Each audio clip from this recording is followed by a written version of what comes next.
of Fox Sports. We are the Force. We are Florida. Let's break out the bats. It's Memorial Day, and maybe you'll get some fireworks. Giancarlo and the Fish face the Nationals and their phenom, Bryce Harper. It's a holiday of baseball, some red, white, and blue with Marlins and Nationals.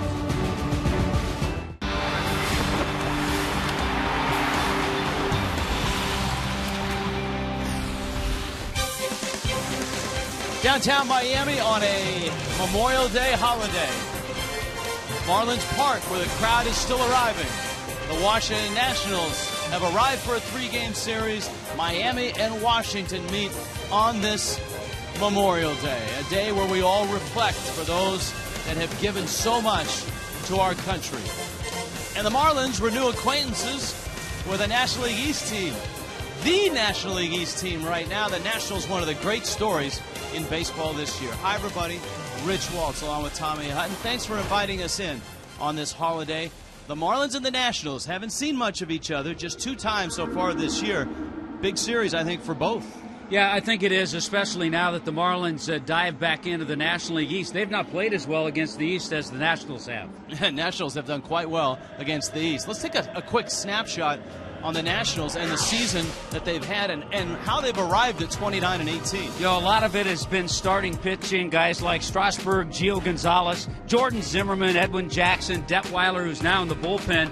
That's why they're first in earned run average. They've gotten some key base hits from Desmond, from Adam LaRoche, and certainly the youngster Bryce Harper has been a big influence on their offense. Yeah, the Nationals rolling right now. Z's are wild here. Carlos Zambrano will go for the Miami Marlins. And Jordan Zimmerman is overlooked because of the headlines that Steven Strasburg gets. He's really good. Yeah, he is. He has tremendous stuff. Look at the ERA, 2.47. However, he's 0-2 in his career against the Marlins. Zambrano's faced the Nationals many times before, 8-4 in his career. And the Nationals coming in from Atlanta, where they had their way with the Atlanta Braves. The Marlins, of course, splitting a 4-game series against the San Francisco Giants. It's a 3-game set, afternoon game, night games on Tuesday and Wednesday. And on this Memorial Day, we start the day with our national anthem, Johnny Holiday. The Star Spangled Banner today, military reservist Johnny Holiday.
Nicely done here at Marlins Park as the Marlins get set to take on the Nationals on Memorial Day. Stick with us.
big day, Memorial Day. Let's head out to Jeff Conine and Craig Minervini. Gents? Thank you very much, Rich Waltz. The Washington Nationals played a late-night game last night, the national televised game. They didn't get in until, they told me, till about 3:30 in the morning. And as a result, they didn't come out here today at all. It's going to be interesting. There's a lot of unique angles in this ballpark, especially in the outfield walls. The fences, they have chain link fencing for the outfield walls. It's going to take different hops. The grass is not fully filled in yet, so it's going to be a little bumpy and might take some weird hops. So it'll be interesting to see if anything plays into this game from the Washington Nationals defensively. Third base coach Bo Porter told me he's going to be interested to watch how the angles play, the left and center, right center, and see how that determines what he might do. So maybe some filling out process. See if the Marlins get off to a good start here in Game 1. Coming up against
Florida is brought to you by Toyota.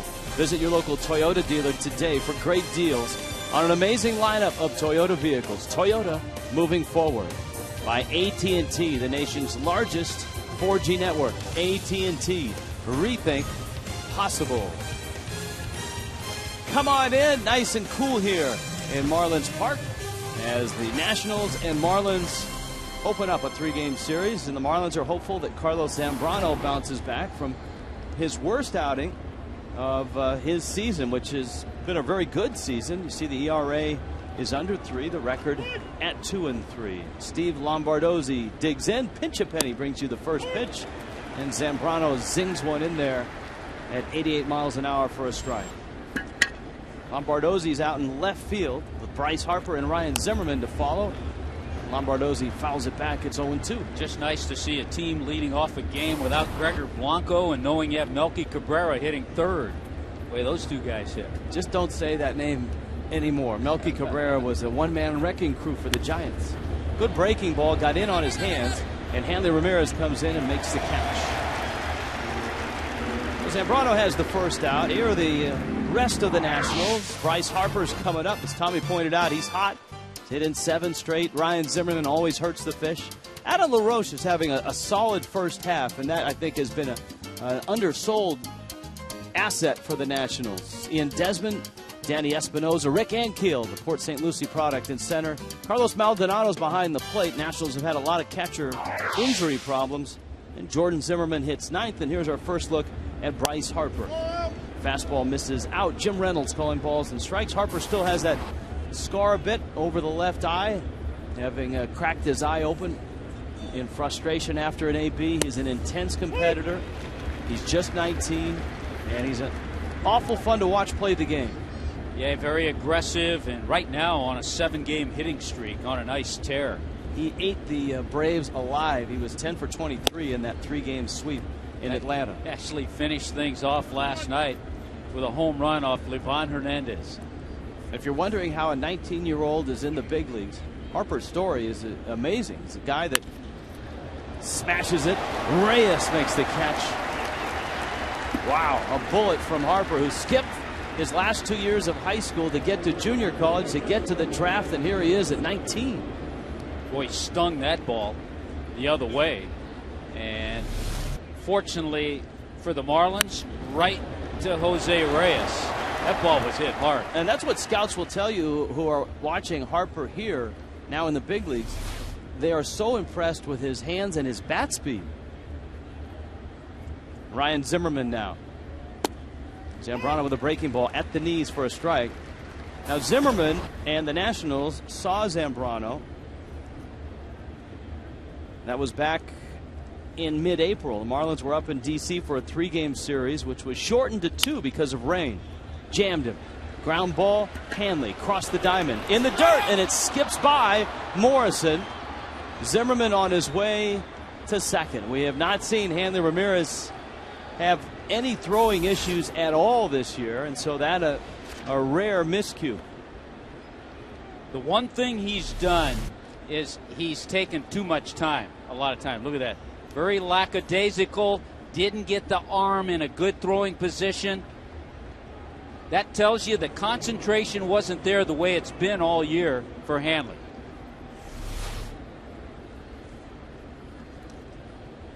So it's E5, and now LaRoche is up with a runner in scoring position. Yeah, just his second error of the year. Now LaRoche. See the season numbers against the Marlins, 0 for 4. But just the fact that LaRoche has had 8 homers, driven in 35, and has 12 doubles. People focus on Harper. Zimmerman gets headlines. But LaRoche is a guy that's really been driving the offense for the Nationals. And he traditionally does not have good first halves at all in his career. He's usually a second half player. The amazing thing about it, Rich, and you brought it up, that people aren't focusing on him. The Nationals weren't in the offseason. There was a lot of attention and a lot of rumors that maybe the Nationals were interested in Prince Fielder because they were uncertain because of injuries how LaRoche would be this year. He's been just fine. Here's the 1-1.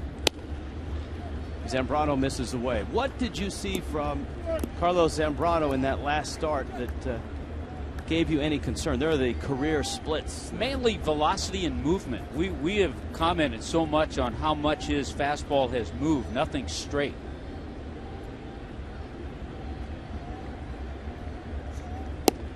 Two-one breaking ball inside corner. Good breaking ball there. And this is a great example as to what an error can do. You know, instead of a 9-pitch 1-2-3 inning, all of a sudden Zambrano has to work extra hard and go after a tough hitter, Adam LaRoche.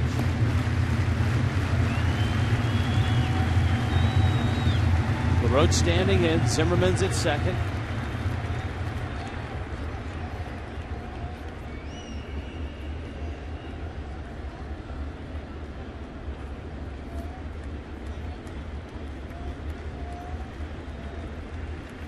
Zambrano will step off. Yeah, LaRoche had rotator surgery on his non-throwing shoulder, the right shoulder. So that's why there was some doubt as to how he would come back this year. Here we have a moment. We'll take a look at the Marlins defensively with Coghlan, Peterson, and Stanton in that outfield. Hanley and Reyes, Infante, and Logan Morrison, who's starting to feel more comfortable at first base, and John Buck handling Big Z. Big Z conferring with John Buck. Roller to first. Morrison has it, and a flip to Zambrano. Inning over. They leave Zimmerman out at second base. Marlins get their first swings at Jordan Zimmerman.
Para boletos llama al 1877.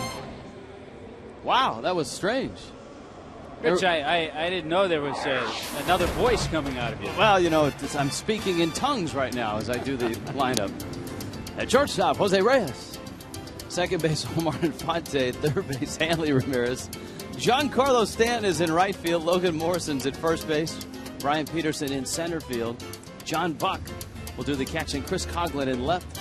And Carlos Zambrano hits ninth.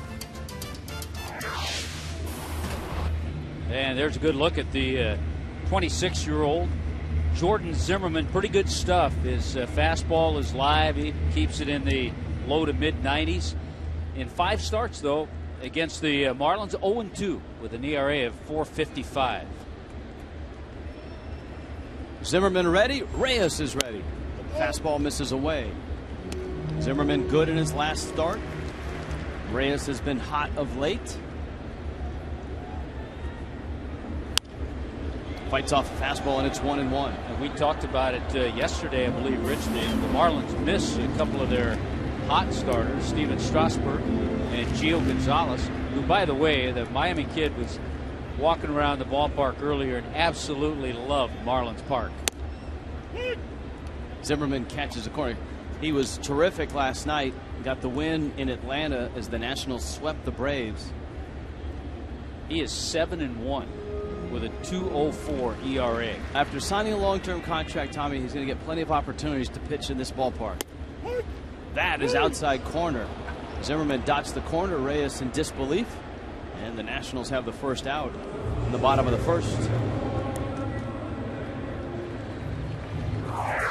Dotting that big corner, we might add. Lombardozzi, Ankiel, and Harper in the outfield for Davey Johnson's Nationals. Ryan Zimmerman, Ian Desmond, Danny Espinosa, sure-handed, very good first baseman Adam LaRoche, and Carlos Maldonado, a guy who's been around baseball a long time, not a lot of major league exposure. Yeah, the Nationals have had some issues behind the plate with injuries. Davey Johnson has had to weather a couple of storms. The big injuries to some big bats, Mike Morse, the Nova product. That one fouled back. Jason Worth, the wrist injury. In his bullpen, he lost Drew Storn for a time. He's lost Brad Lidge for the time being. Wilson Ramos, starting catcher, a knee injury. He's out for the rest of the season. Here's the 0-2. And a pop out to second. Espinosa makes the catch. Yeah, the bullpen lately has caused Davey Johnson a few issues, and he's kind of changed things around. We'll talk about that bullpen, but let's scout Jordan Zimmermann before we do that. I told you a little bit about the 26-year-old. Some scouts will say he has size stuff. His changeup has sink to it, and he doesn't take much time out there, and all of that brought to you by Coventry Healthcare. He's a no-nonsense kind of guy, and you would expect it from someone out of the University of Wisconsin Stevens Point. Now Hanley, fastball and a strike.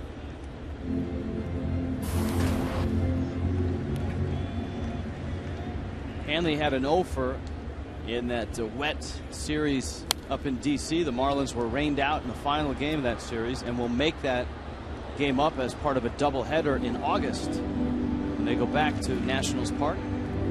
Yeah, both close and low-scoring games, a 2-0 loss and a 3-2 loss.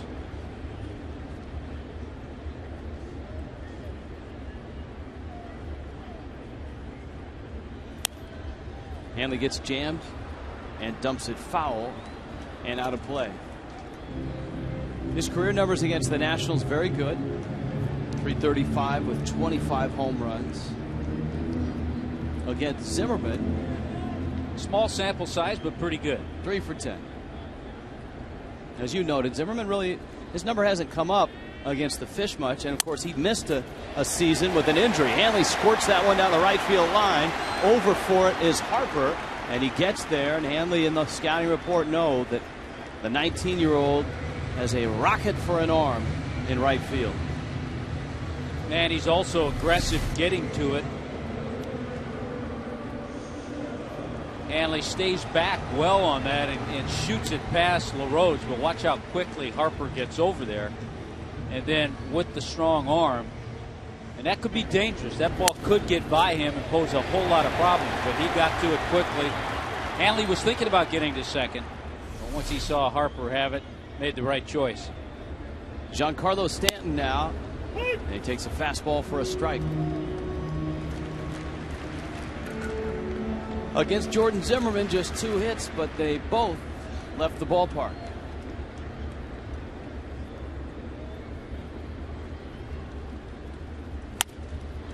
Ground ball, right back to the mound. Flipped to first in time, and Giancarlo Stanton is out number 3. Scoreless in Miami.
H. Greg. Marlins Park on a Memorial Day. Wherever you are, happy Memorial Day, and a tip of the cap for those that have given so much in the service of our country. We've got some baseball for you. We've got the Washington Nationals, the team with the best record in the National League East, and the Miami Marlins, a team that has played quite well in the month of May after getting out of the blocks slowly in April. Zambrano's first pitch, a tapper back to the mound. Ian Desmond is the first out of the second inning. Brings up Danny Espinosa, and it also brings up the next Coors Light Marlins watch party, which is Friday. We'll be in Philadelphia. You can go to the Sports Zone 84 Bar and Grill in Fort Lauderdale. Win prizes, meet Billy and the Energy team. The game starts at 7:05. Take advantage of great Coors Light specials at Sports Zone 84 Bar and Grill in Fort Lauderdale. Now Espinosa, and he takes a strike. Espinosa, the young infielder, one of the many homegrown Nationals. 3rd round pick back in 2008 out of Long Beach State. That's what's impressive about this Washington team. They've done it through the draft. They've signed a couple of free agents. But for the most part, this is a homegrown team. 0-2. Zambrano misses away, and especially, Tommy, with all the injuries they've suffered, to still be playing as well as they are opens some eyes. Yeah, they've really fought through a lot of things. And people look at their stance and where they stand in first place, and they go, well, everything's probably fallen into place, but it hasn't. But I think because of some of the injuries, it allowed them to call up Bryce Harper a little earlier than they'd planned. And they got Steven Strasburg back in their rotation. Zimmerman another year removed from his Tommy John surgery as well. 1-2 pitch. Breaking ball and a fly ball, foul. I was just thinking, seeing that shot of Bryce Harper, the 19-year-old, he'll never have to experience a hot, sweltering day at Sun Life. No, but he has experienced a lot of hot, sweltering days because he grew up in Las Vegas. Yeah. Henderson, Nevada, which is just right outside of Las Vegas. And that's where he played his junior college ball. After his sophomore season of high school, he was so dominant, he decided to take his GED, got his high school degree, and enrolled at the College of Southern Nevada, a team that played in a wood bat league. Flourished there and was the #1 overall pick of the Nationals in 2010. Yeah, all he did that year at Southern Nevada was hit .443 with 31 home runs in 66 games. 2-2. Got him. Been a good pitch for Z, the changeup. He used it to get the big out last inning with LaRoche, and a good one there. His changeup always has some good downward bite. And so with 2 outs, Zambrano faces Rick Ankiel. Now Zambrano started the opener of the series up in Washington. The Nationals won at 2-0. Zambrano was really good, except for one pitch, and that was the pitch he threw to Rick Ankiel. And this is the only run that Zambrano gave up in that ballgame. A high fastball. It was kind of the Rick Ankiel show. Zambrano in his 7 innings gave up only 2 hits. The other one was also by Ankiel, a single. And Ankiel checks in with just 3 home runs on the season. He is a superb outfielder. And of course, his story well chronicled. Former pitcher with the Cardinals, control problems, decided to quit pitching and went back down to the minor leagues. The Port St. Lucie product, worked his way back to the bigs with the Cardinals as an outfielder. The thing about Rick Ankiel that you just totally give him credit for, when he went down to the minor leagues as a hitter, he flourished. He didn't just go down and play a few games. He had a season in AAA from Memphis. He hit 32 home runs and hit near 270.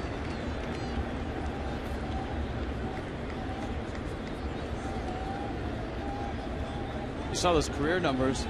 Those hitting numbers stretch all the way through his years in the big leagues as a pitcher. Ground ball, Morrison knocked it down, and it's Infante who picks it up and throws to Zambrano.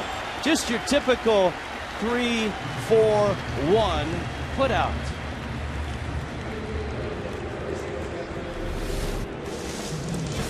Nicely done by Omar Infante.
Coventry Healthcare of Florida.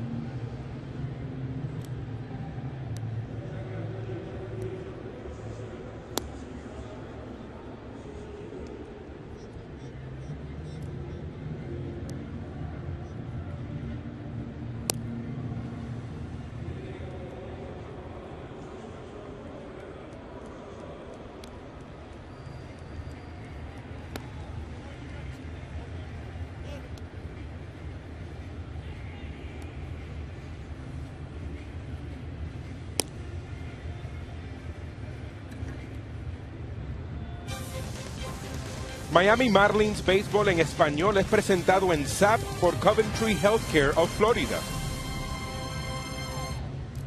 In Miami on this Memorial Day, Jordan Zimmermann will take aim at Logan Morrison, Brian Peterson, and John Buck. Coventry Healthcare bringing you the bottom of the second inning. And Morrison saw some of the shift against San Francisco, and we'll take a peek and see if we see anything from the Washington Nationals. So far, no shift. Morrison fouls it back. No, it's pretty amazing. They're actually straight up.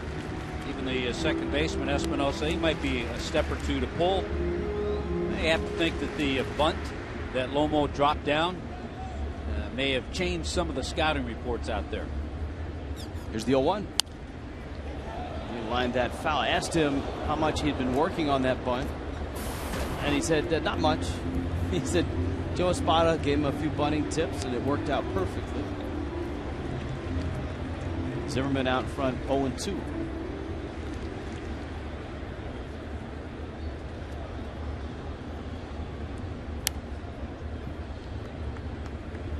Good hard breaking ball from Zimmermann. The Marlins at 18-8 in May. The Nationals themselves have won 6 of 7, having taken 3 straight at Atlanta. Where the Nationals have done their work is in the division. 11-3 in the division. Morrison hits a fly ball to right field. That's going to stay in the yard. Harper is there and makes the catch.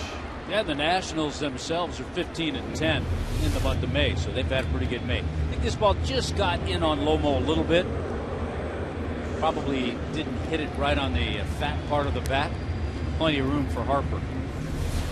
That probably was out of Cincinnati yesterday. The ball was absolutely jumping there. Over there, 9 home runs. 8 or 9, something like that. Total in the game. I think Colorado hit 5 solo shots.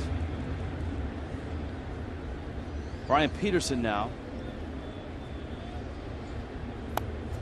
Peterson takes outside. Peterson getting the start in center field. Austin Kearns, who's on the disabled list, was working out today, throwing, hitting off the tee. And his rehab work seems to be progressing well as a strike to Peterson. It's 1-1. Emilio Bonifacio's surgery went well, and Marlins are hopeful that it's just 4 weeks. Now that the surgery is complete. And as we talked, I'm sure we'll see Austin Kearns back soon. And also we're talking about Bonifacio. I would imagine we'll see him wearing one of those wrist and hand guards when he gets on the bases.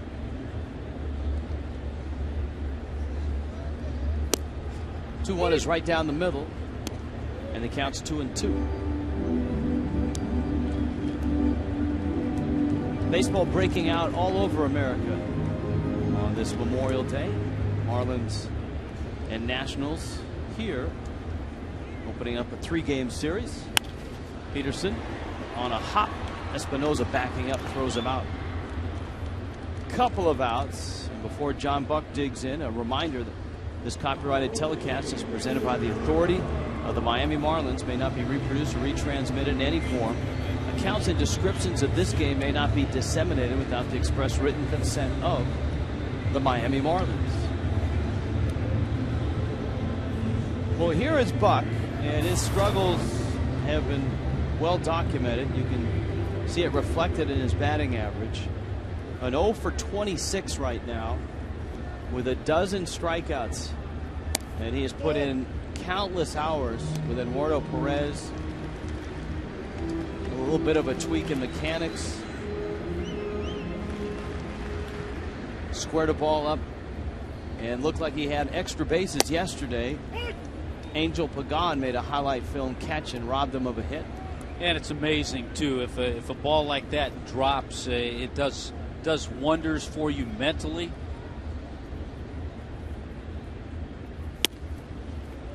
But I think the main thing for John Buck, who also, you think about it, when a catcher struggles, he also has to maintain his focus when he's out there defensively calling a game.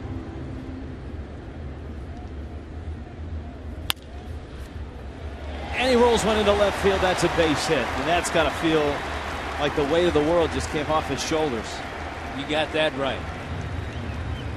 You can tell. Look at, see, Eduardo Perez. He and Buck have spent a lot of time this last week, trying to get it right. You see a lot of guys who struggle this way and get that hit, they'll ask for the ball jokingly. Looked like he got the slider from Jordan Zimmerman. Now Coghlan had some nice at-bats in the Giants series. Of course, the 3-run home run against Tim Lincecum was the best of the at-bats. But Chris yesterday was 2 for 4 with an RBI single. The Marlins were a run short of the Giants, 3-2.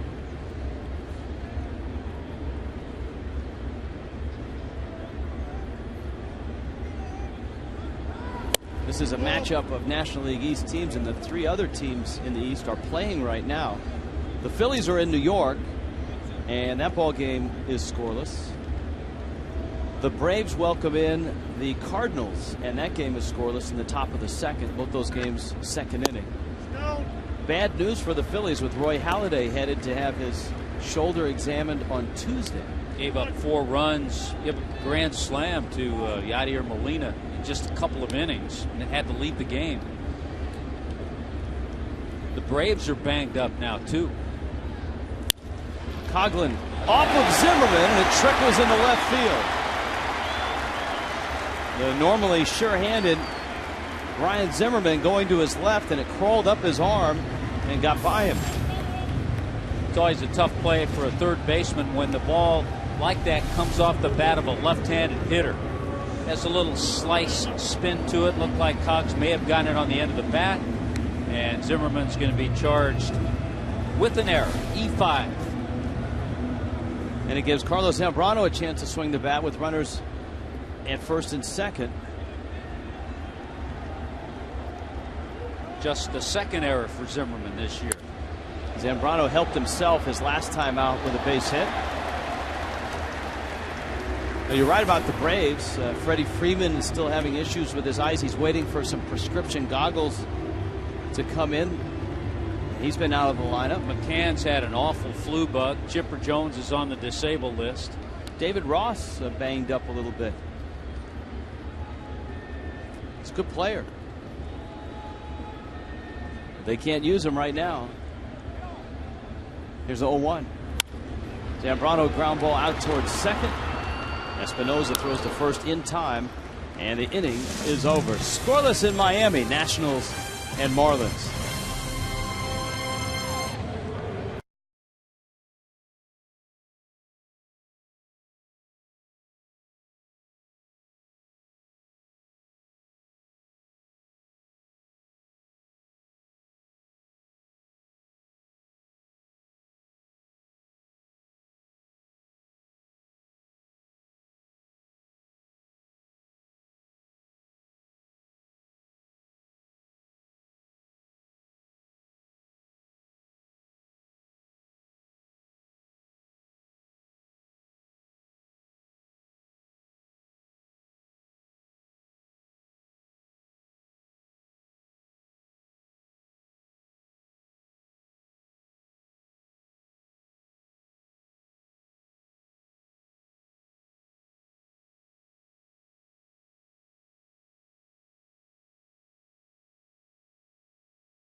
And Marlins Park roof closed, nice and comfortable inside, and we're glad you're with us. Carlos Zambrano and the Fish facing the Nationals for just the 3rd time this year. First time the Nationals have been to Marlins Park. You know, it's another one of those change your thinking days for Marlins fans. In the past, a Memorial Day, a day game could be very hot and sticky at Sun Life. Yeah, all of a sudden you got an opportunity to come into the nice controlled comfort here at Marlins Park, and watch a good ball game between two good teams.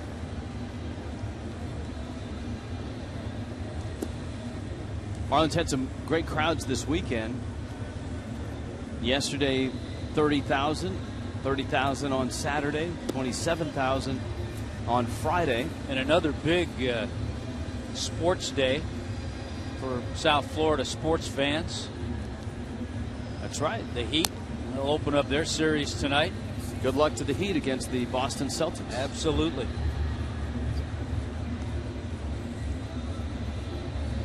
Carlos Maldonado makes his way to the plate for the Nationals. Maldonado is a catcher C, so to speak, for the Nationals. We told you that Wilson Ramos has been hurt. Ramos out for the season with knee surgery coming. Jesus Flores tweaked a hamstring in Atlanta, and so Maldonado gets the start here. Jordan Zimmerman will follow them back to the top of the order, and Steve Lombardozzi. Maldonado, not a youngster, 33, been in professional baseball 17 years. With a variety of organizations. Yeah, a little big league time with Pittsburgh. In 2010, he had 4 games with the Nationals.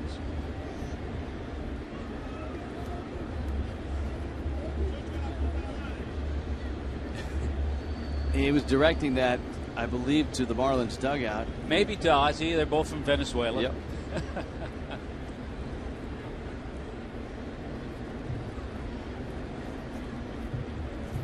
0-2.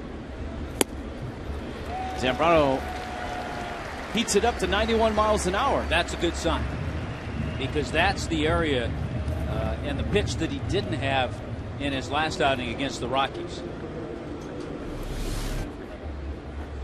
Just go with the good heat, a little movement, gets it by Maldonado.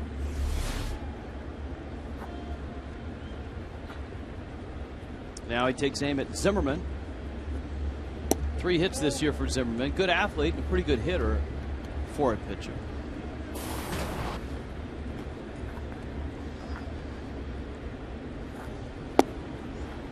Zambrano misses down low. Zambrano's last start, he coughed up 7 runs against the Rockies.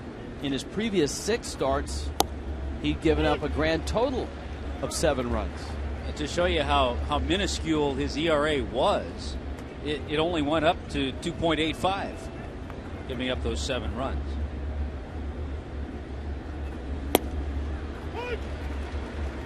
Our baseball historian Steve LeBeau pointing out that Zambrano had been living in the top 5 in ERA for a long time to start this season. Zimmerman hits that ball to left and hits it deep. Back goes Coghlan, and that ball is gone. Wow. Jordan Zimmerman homers to left field. Well, it was a hanging breaking ball after throwing 2 fastballs for strikes. The hanging breaking ball was right there for Zimmerman to pounce on. And it's amazing, even a pitcher, he's a pretty good hitter, you pointed that out. That breaking ball stays inside, and all of a sudden, it's his first career home run. Just like that. Into the Clevelander. Just like that. So you concern yourself when you go over the scouting report of the Nationals. You concern yourself with Ryan Zimmerman more offensively than Jordan Zimmerman.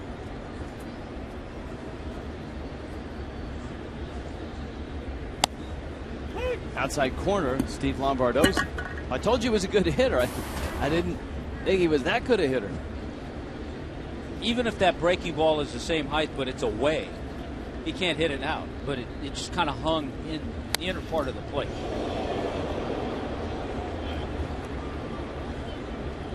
That one pulled towards the Nationals dugout. Count 1-2. Lombardozzi making sure he didn't hurt anybody in there. Especially Bryce Harper.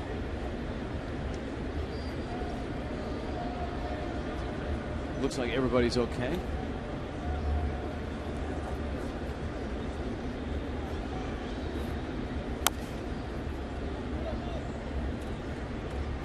Count still 1-2. Crowd kind of buzzing a bit after the Jordan Zimmermann home run.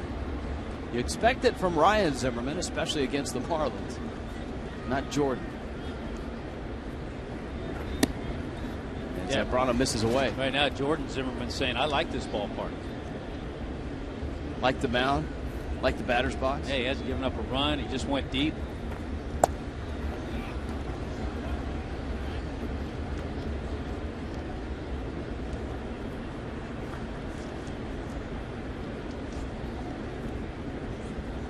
Three-two coming to Steve Lombardozzi. He hits it hard and by Morrison into right field. So Steve Lombardozzi has a base hit. And here comes Bryce Harper. Another guy getting some playing time. It's a switch hitter. Lombardozzi making his 19th start. But a guy, because of injuries, getting some playing time, especially against right-handed pitching. As Harper steps in. Zambrano ready. That one's sent to left field. Coghlan is there, and he makes the catch. So 2 outs, and here comes Ryan Zimmerman. Harper's hit it hard twice. He lined to short, now he lines to left. When Zambrano faced Barry Zito, I believe it was only the 5th time in Major League history that 2 pitchers with the last name starting with Z had faced each other. You brought up a good point. It has to be the only time in Major League history that 2 players named Zimmerman were on the same starting 9.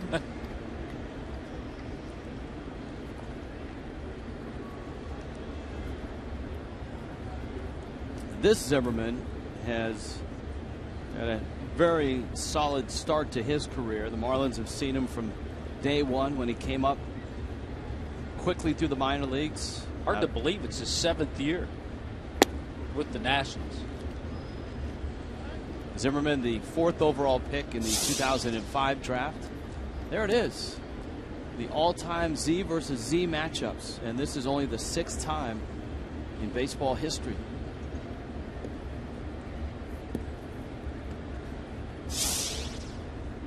Zambrano and Zito getting most of the ink there.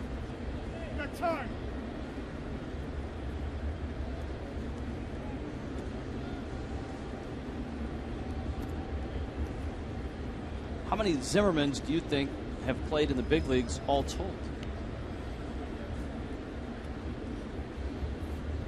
Oh, man. Probably more than we think. Yes. And of course, you got to go back all the way through Major League history. Ryan Zimmerman, Jordan Zimmerman, the 2 that are in. Remember Jeff Zimmerman,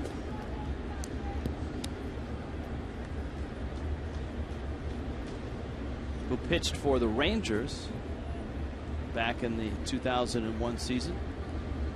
Actually was an all-star in '99. Ryan Zimmerman out to center. That's a long way out there. Peterson makes the catch. 9 total Zimmermans in big league history.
Zimmerman, pitcher and home run man in this game as the Nationals lead 1-0 thanks to his long homer.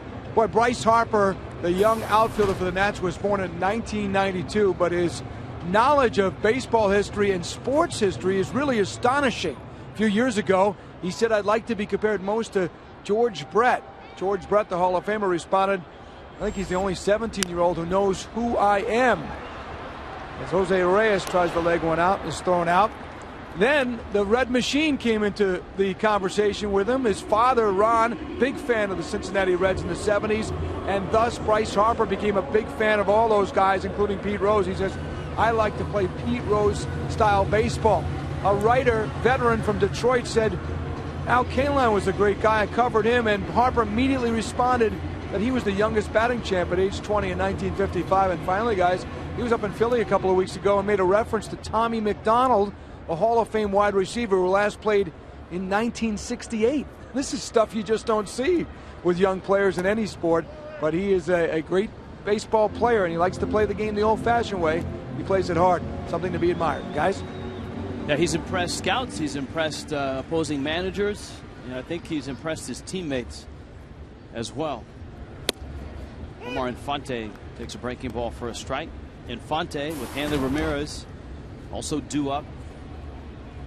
1-0, Nationals on top. Jordan Zimmerman on the mound, and he gave himself a lead with that home run. A little pop-up shallow center, and it's Desmond who makes the catch and avoids a collision with his second baseman.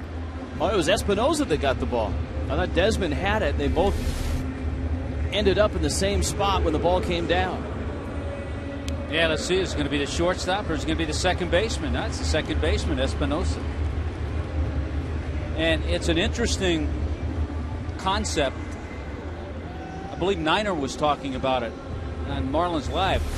The fact that they got in so late, the Nationals, they haven't had an opportunity to take the field. They didn't take batting practice today. So they really haven't had a feel for the spaciousness here at Marlins Park. So you'll look through this series to see if anything comes into play.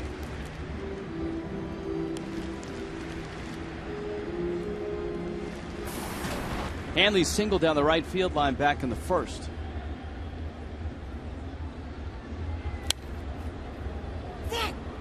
And he fouls that pitch back to the screen.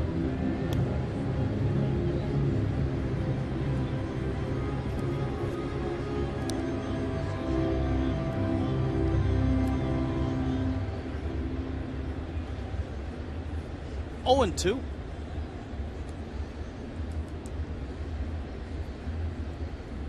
Zimmerman beat the Phillies his last time out, gave up just a run in 6 innings. Ground ball off of Zimmerman's glove. Quick hit by Desmond, but Hanley will beat it out. So a couple of hits for Hanley, and he's aboard. That'll bring Giancarlo Stanton up. Good effort by Zimmerman. He slows it up, but because the shortstop Desmond, after he kind of plays the carom, he just can't get enough on it. He's flat-footed and just throws offline anyway. Hanley with the infield base hit.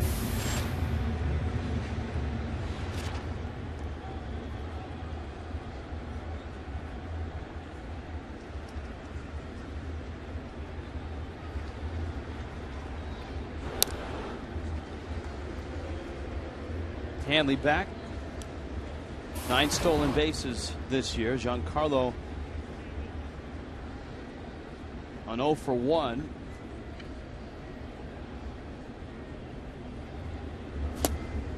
And a swing and a miss at a breaking ball. Great series Giancarlo had against the Giants. A couple of home runs, 7 for 14 in that Giants series.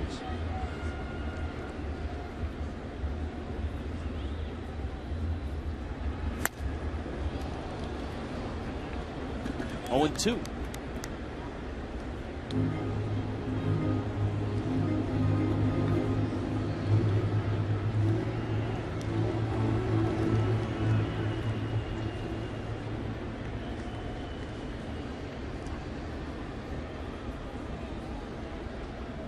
Hanley's running. The 0-2 pitch is fouled back.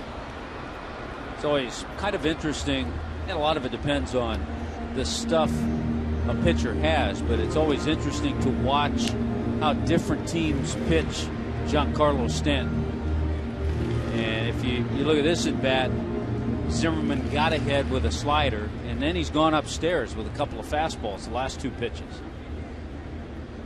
Well, pitchers watch highlight shows as well. Over to first. LaRoche steps on the bag, and Jordan Zimmerman doing it all. He's shutting down the Marlins and hit a solo homer.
The Nationals coming off their sweep in Atlanta. Not only have they kept themselves at the top of the heap, 29-18, but they've dropped Atlanta to 4 back. The Marlins are 3.5 back. The Mets continue to win, 27-21. They're 2.5 back, and the Phillies at 25-24. 1-0. Jordan Zimmerman with a solo home run against Carlos Zambrano, and he faces Adam LaRoche, who fouls it back. Ian Desmond, Danny Espinosa also coming up for Davey Johnson's Washington Nationals. Told you about the game Gio Gonzalez pitched last night. R.A. Dickey with 7 1/3 shutout innings. He's 7-1 on the year. I'm telling you, big part of the Mets.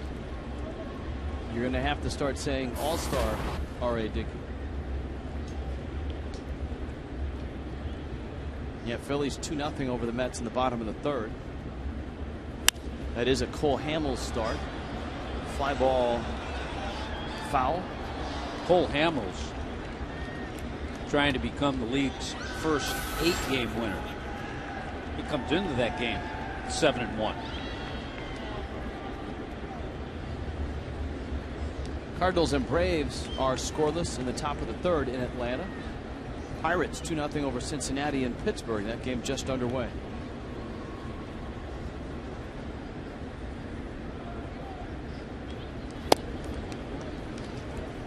LaRoche takes away. Nationals good in the division. They're 11-3 against the East. And the Marlins have not been. Marlins against the East just 4-9 this year. Fox track shows you that Zambrano threw 1 in and he's been out ever since. And that one just missed. He gets in a little trouble when he misses away and up and away to left-handed hitters.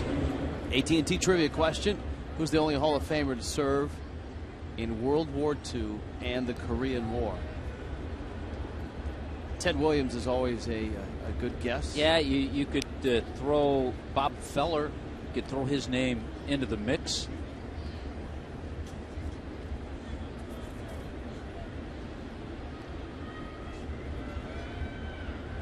And just because we love him, and he's not in the Baseball Hall of Fame. He's in the Broadcasters Hall of Fame. We have to throw in Jerry Coleman. That's right.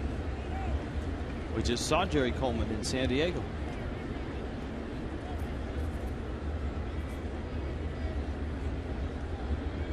Desmond digging in. And a swing and a miss. Ian Desmond's a player that, Tommy, you and I have seen mature in the big leagues. The situation the Nationals were in 3-4 years ago when he got to the big leagues, they were winning 59 games a year. They won 59 in 2008 and 59 in 2009. And got to 63 wins in 2010. Last year is when they made their big jump. And Desmond has kind of risen with them. He's got better defensively. He's brought the error totals down. He made 34 a couple of years ago. Last year he made 23. Zambrano gets the outside corner. Jim Reynolds brings him up. And this is a team, Rich, that over the years the Marlins have beat up on. Marlins were 11-7. That fastball just moved back, good two-seamer. And over the last 4 years, the Marlins are 50-21 against the Nats. You get a sense, I don't want to say that those days are changing, but the particulars definitely have changed. Now that the Nationals' rotation is as good as it is, with Strasburg coming back, Zimmerman being healthy, Edwin Jackson added to the mix, Gio Gonzalez acquired in a trade. It's a dynamite rotation. Chien-Ming Wang will drop into the rotation on Wednesday and make the start here against the Marlins. And the Nationals are hopeful that he gets back to his Yankee days where he had that power sinker. Yeah, and he takes the spot of a guy who pitched a beauty of a game against the Marlins up in D.C., Ross Detweiler, left-hander who's now in their bullpen. So they have an overabundance of starting pitching all of a sudden. Espinosa fouls it, and now they've got a manager too in Davey Johnson, who stepped in midway last year, who knows what it's like to take a team to the postseason and deep in the postseason. Of course, he was the skipper of the Mets in '86. Also got to the NLCS in '88. That went fouled back to the screen. When he was the Baltimore Orioles skipper, of course, he played in Baltimore and had a nice career there. He lost in the American League Championship Series in '96 and '97. He was part of 2 World Championship teams as a player for the Orioles. Had some good years in Atlanta as well. 2-2. Boy, Zambrano thought he had it. Fox Tracks will show you. He was right up on the black. Started to throw a lot of pitches for the last 6 batters. Zambrano's taking them to a full count. Let's see if there's a little movement on first base with LaRoche, who doesn't have great speed. Not much movement. Morrison gets there, goes to second to get the out. That's a nice play by Logan Morrison. Yeah, I'll tell you why it's a nice play, because you just want to make sure you get the out at second base. There really wasn't a chance to get a double play there. Espinosa has decent speed, and the ball wasn't hit that sharply. So you make sure you feel this. You make sure you give yourself an angle, a good angle to second, and then a nice throw from Logan Morrison. And that's why Reyes hung on to the ball. There wasn't a chance for 2. Morrison, a lifelong first baseman, but you could tell that he's rusty. He's still getting the footwork back. Morrison knocking Espinosa off the base. And the rule is, as a fielder, there was a call the other week where a runner got knocked off the base at second and then was called out. And in talking to some other umpires around the league, apparently that was the wrong call. If a fielder accidentally or with intent as well, knocks a runner off, and it's not just in the normal business of making a tag. It's a dead ball, and the runner is awarded the bag. Ceremonial awarding of the bag. He gets to get back on base. Otherwise, it would be chaos. You'd have guys knocking people off all the time. That's off of Reyes' glove, and it's into center field. Peterson streaking towards it. Ankiel at first base. And Espinoza ends up at third. Reyes, it looked like, had the ball in his sights. Boy, I think he's upset that he didn't make that play. You can just tell by his look. He's there. I think the ball kind of sliced a little bit on him at the last minute, but he's upset because he feels he should have had that. It'll be a base hit, but a ball that Reyes, I'm sure, thinks he should have caught. So it's not an error, but it has the same effect as the Hanley Ramirez error back in the first. That happened when Zambrano had thrown just 9 pitches and he was walking off, headed towards the dugout, thinking he was done in the first inning. And he had to face LaRoche. Now Zambrano, instead of being done here in the fourth, has to face Carlos Maldonado. Well, the Cardinals have just put 4 runs up on the board against the Braves. Daniel Descalso homering to right field. Runner bluffs. For Descalso, I think that's just his second major league homer. Second of this year. Okay, then it's his third. Yeah. Because his first came against the Marlins in St. Louis. And he hit just 1 last year. But Atlanta's reeling right now, and the Cardinals are up 4-0. Yeah, going deep against Tommy Hanson.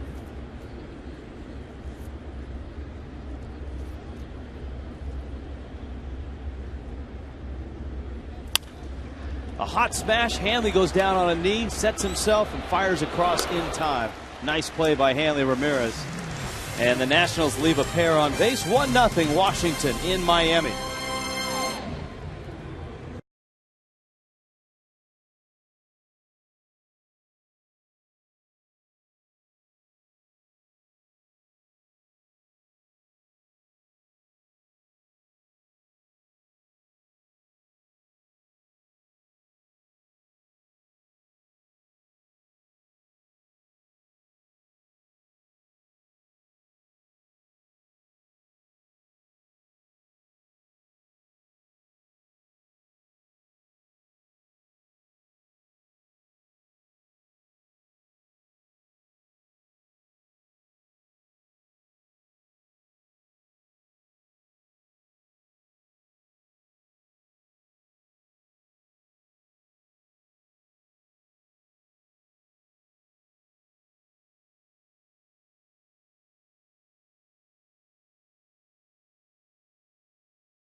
Fox Sports Florida is brought to you by Lexus of Pembroke Pines.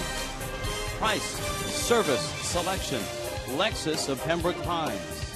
Log on to LexusofPembrokePines.com.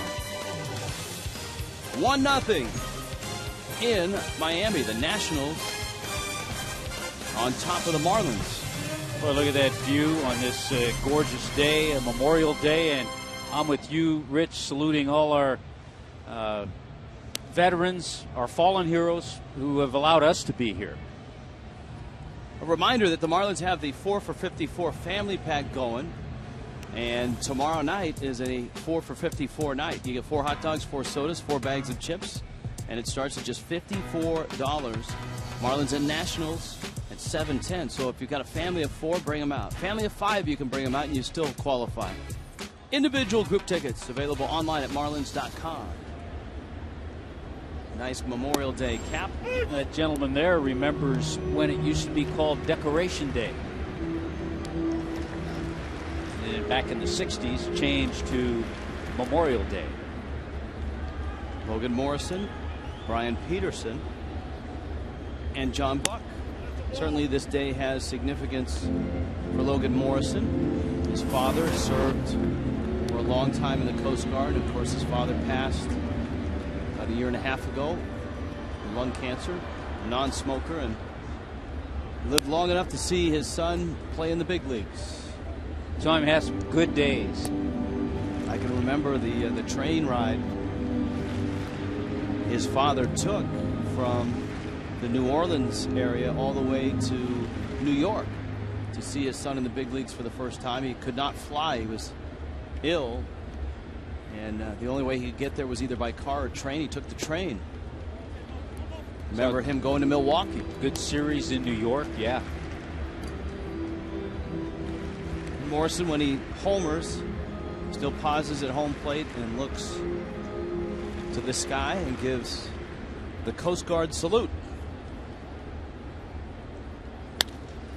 To right, it's deep.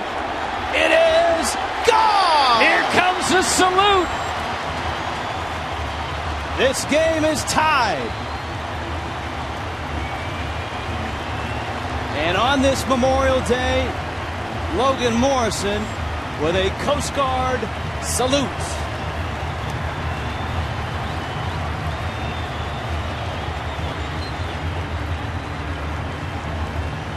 I think you could see it the last couple of days, the way Logan Morrison has had an approach at the plate, the way he has swung the bat. Boy, he stayed on that ball nicely, and a line shot home run.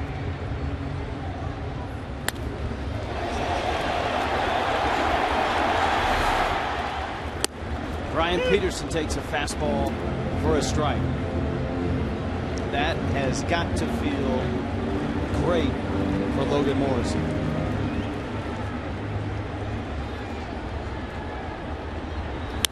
Peterson smacks one up the middle. Desmond catches it before it hits the dirt.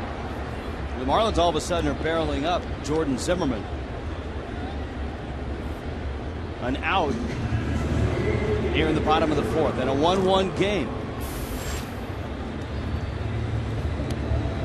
Well, Lomo had himself that bunt single in the ball game yesterday and had 2 hits his last couple of times up in the game the day before against the Giants. John Buck now. Buck broke an 0 for 26 with a base hit to left his first time up. He swings through a fastball.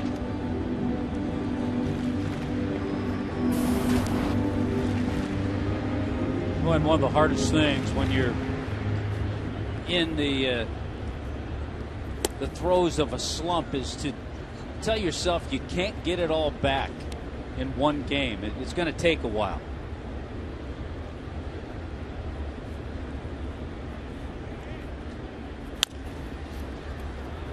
Buck tops that one to Zimmerman, and Ryan throws across in time. All right, our AT&T trivia question had to do with World War II and the Korean War. I'm with you on this one, Rich. Ted Williams? Yeah. Only Hall of Famer to serve in World War II and the Korean War. Ted Williams, with the remarkable career he had, lost over 4 years to the military. Here's Coghlan now. Chris reached on an error back in the 2nd.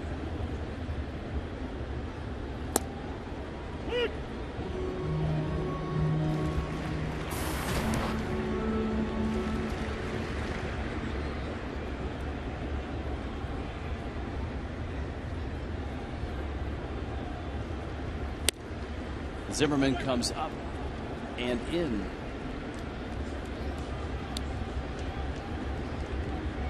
injury news around baseball. That's kind of been a theme with Roy Halladay going down.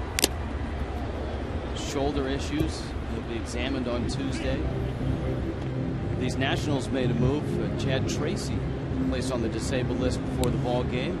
Chad Tracy, who spent a little time with the Fish, having a real nice year, getting some spot starts, 6 pinch hits, 9 RBIs off the bench as a pinch hitter. That's outside. Corey Brown was called up today. An outfielder who was born in Tampa, played at Oklahoma State.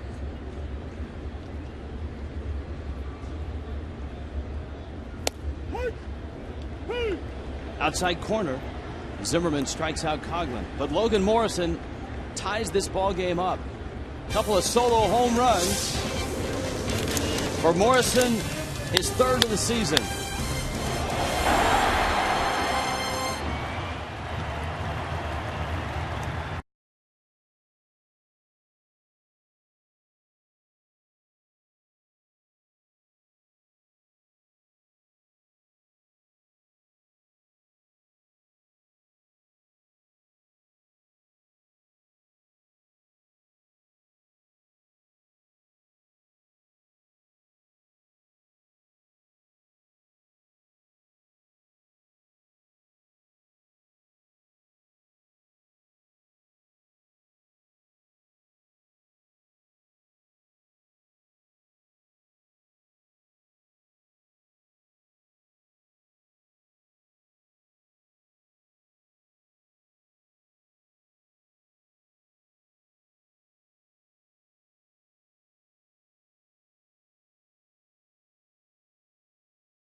Homers. Jordan Zimmerman hit one. Logan Morrison hit one. Let's check in with Craig Minervini. Craig? Hey guys, you know the entire Showtime production crew has been following the Marlins around for their big series. And they're all behind me, as you can see over to the left. The cameras, sound, lights, you name it. But 6 guys doing a great job. And ladies, I should mention as well. Now, Gary Waxman is the executive producer. You know, he was talking to Logan Morrison before the game today. He said, you know, we have a lot of great bits with you, but you know, it does matter what happens between the lines. And so Logan said to him, well, in other words, you need me to do something special to get on the show, right? And Gary said, yeah. And Logan said, like, go deep? And he said, yes. And he said, okay, you got it. And there you go. It was simple as that. Yeah, and an extra special that he does it on Memorial Day. There's a strike. Tommy and I are still waiting for our cameo appearance on the Showtime show. Yeah, I think it'll come. I don't think we can get too anxious. We have to stay back. Apparently, we have to go deep to get on the show. That's the rule. I don't think that'll be happening anytime soon. If they had heard your segue into Lomo's home run, I mean, that would have been a perfect fit. I mean, that was Showtime. Guys, I can tell you this: Carlos Zambrano will be on the show. He is being mic'd today, and the cameras are pretty much following him every step. Somewhere he's got a mic. I don't know if you can see it. It must be hidden or taped underneath his logo there. Zimmerman swings and misses, and Zambrano strikes him out. And of course, it was Jordan Zimmerman who homered back in the 3rd. I think it is under the fish part, right underneath the fish on his jersey. I'll tell you this about the Showtime folks. They are as inconspicuous as they can be. I know they're here, and you know they're around, but they do such a nice job of not getting in anybody's way, not being a nuisance, not being a distraction. And that's a concern. I'm sure it was a concern for the Giants, who were the subject last year. It was a concern for the Marlins. Liner into center field. Lombardozzi punches one Peterson's way out there in center. And Lombardozzi is 2 for 3. He's having a nice year, Tommy. A guy that can play second. And just to get his bat in the lineup, they've got him in the outfield with the injury to Jason Worth. Well, we talked about getting the opportunity. He's a guy who was their minor league player of the year last year. So he's just on the move, versatile, and getting a chance.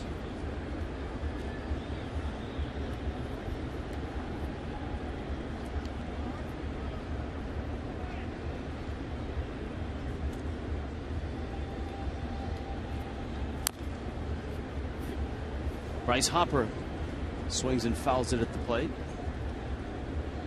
I'm sure he'll be our Cholula hot sauce spotlight a few times in his career. His 28th major league game. Played 129 games in the minor leagues. Goes down and drills one into center field. Peterson has it. So a couple of solid hits against Zambrano here in the 5th. Harper has really a unique swing, Tommy. There's some moving parts to it, but man, the bat speed and the hands come roaring through. No, that's the key. He's able to get to the hitting zone. He holds his hands high, but then gets it to that hitting zone with the quickness that he has at the right time. I mean, legends just continue about Bryce Harper. One of them that struck me was when he was a 9-year-old in Nevada. There were teams calling from California to Colorado asking him to play on travel teams.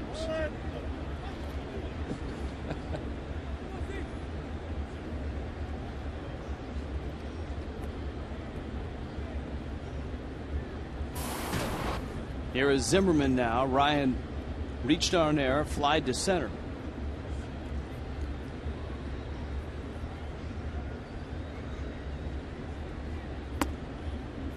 The guys like Zimmerman are the ones you're interested to hear from.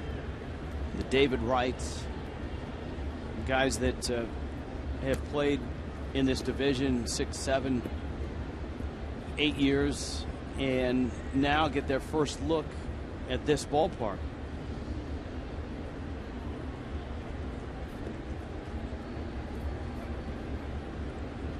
Got good speed out there. Lombardozzi's at second. Now most of the guys just happy that they know they won't have to endure any long rain delays, delays of game. Got a nice cage to hit in. Got a nice clubhouse to spend some time in. There are people in the seats. It's a lively place, very colorful.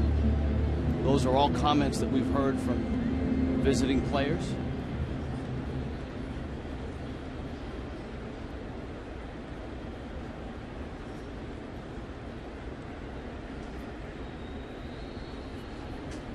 Zambrano ready, and the 2-0 is a strike.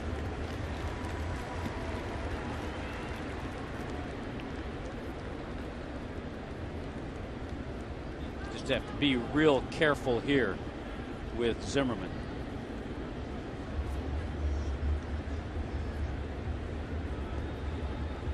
Zimmerman's season last year cut short with an abdominal injury.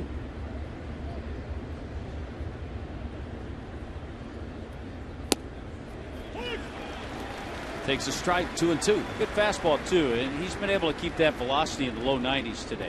That was where he had some problems last time out against the Rockies. So he's topped out at 92. His off-speed stuff has been good as well. A couple of one-out hits for the Nationals here in the 5th. Zimmerman golfs that one in the gap left center field. That is deep, and that is off the base of the wall. Peterson picks it up. Scoring is Lombardozzi. Here comes Harper to the plate, and he's going to score. Ryan Zimmerman.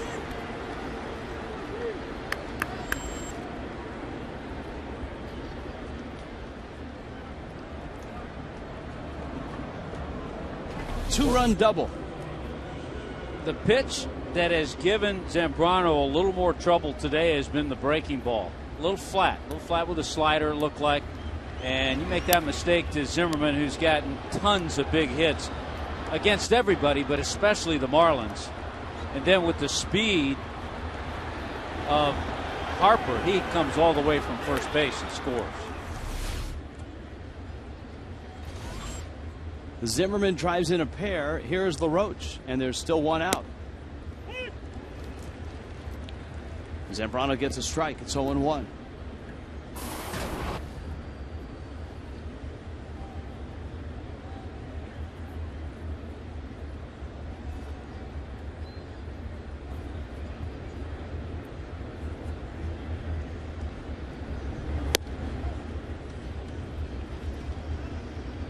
Well, the Nationals have a terrific rotation, and they've been able to squeeze enough offense out to get themselves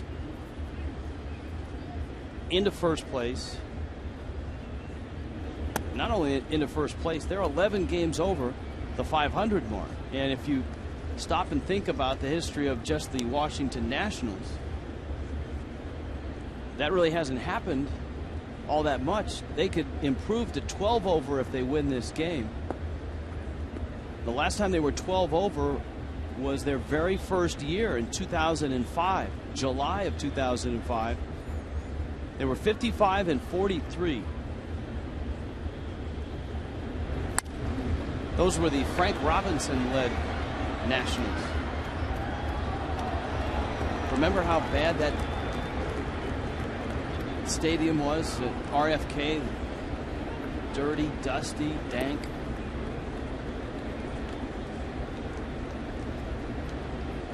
That's one of the reasons, and you almost get the feeling that it's a new era for the Nationals. That's one of the reasons Davey Johnson came back as the manager. There was some talk as to whether after taking over he would continue on, and I think he saw, he's a smart baseball guy, and he saw the potential that this ball club had. Now you see the cap that he's wearing, the Nationals and the Marlins. The logos on the caps have the camouflage in the logos, especially designed for Memorial Day, for the 4th of July, and for 9/11. Down goes LaRoche. Sundays on Fox Sports Florida. You can join Tom Brokaw for Boys in the Hall. Personal stories of some of baseball's greatest legends. This week, Ralph Kiner. Boys in the Hall, Sundays, presented by Subway Restaurants, where winners eat. See, Tom Brokaw is the guy that on Memorial Day you would love to have in the booth because of his knowledge of the history of this country and wartime. You see the camouflage Marlins logo. To center, Peterson makes the catch. But the Nationals add 2 big runs on a 2-run double by Ryan Zimmerman.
Stop foolproof stat.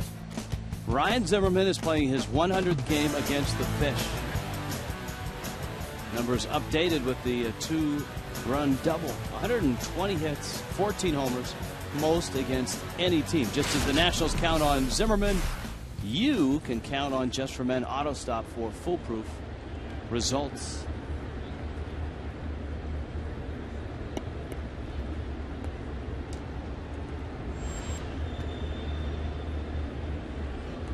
Zambrano digs in and he fouls a pitch back. I'll tell you one thing, Jordan Zimmerman has been outstanding in today. 14 of 18 first pitch strikes, 10 of the last 11 hitters.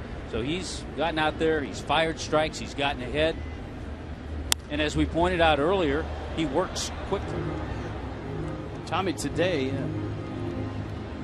Robin and Roger from the Marlins team store stopped by, and they presented us with a couple of these Memorial Day holiday caps. The ones with the camouflage in the logo, and rather than put them on and act like goofballs, we've decided to tweet pictures of the caps. So have you sent your tweet out yet? I have. I just got it finished. Nice. And Jordan Zimmerman just finished off Big C too.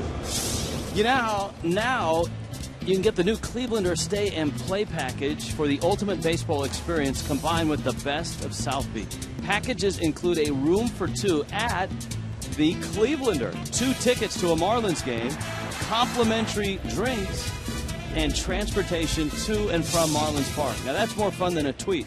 1-877-532-4006.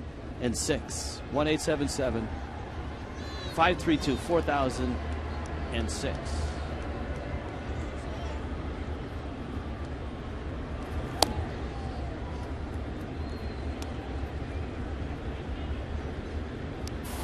We're hoping to have Clevelander Cam back for the rest of this series. Jose Reyes, Omar Infante. Reyes sprays one up the middle. Desmond gets a big hop, fires to first in time. Sharply hit, and a lot of times when that ball skips off the mound, it directs it a little bit toward that shortstop and also gives the shortstop a nice hop. And that's what happened on that well hit ball by Reyes.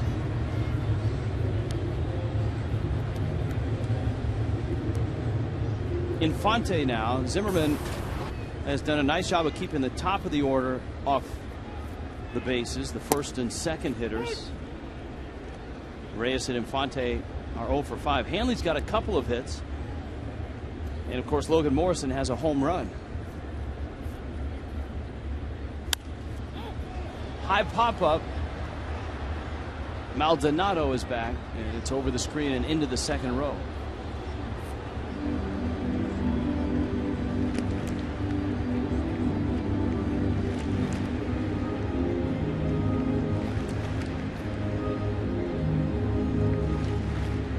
Those holiday camouflage caps are on sale at the Marlins team store, and they should have some over the next couple of days. So if you're coming down to the ball game tomorrow night,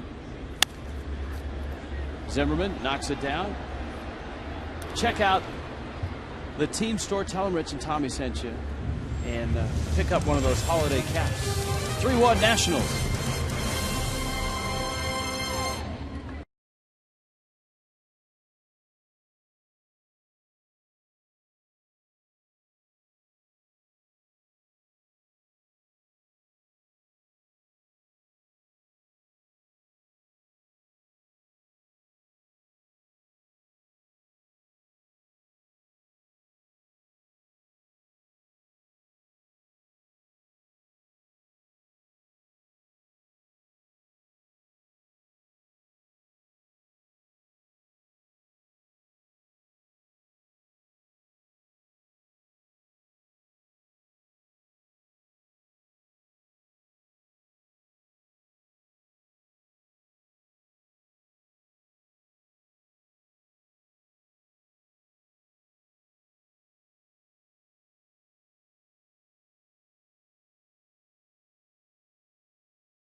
In the first game of a series, the Marlins are 10-7, but lately they've won 7 of the last 9.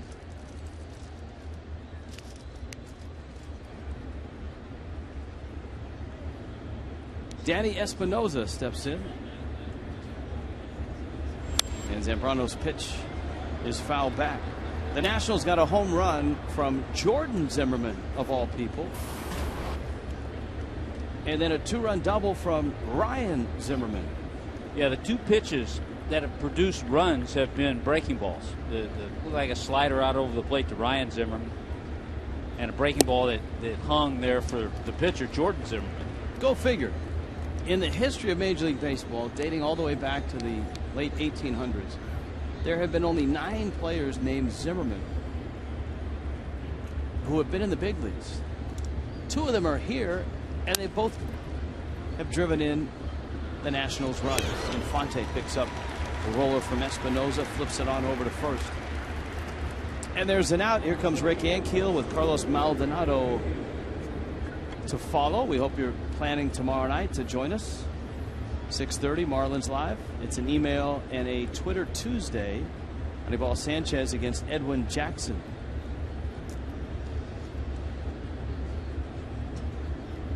Rick Ankiel takes a big cut, pops it up. Jose Reyes makes the catch. And there are 2 outs. A couple of quick outs. That's good for Zambrano.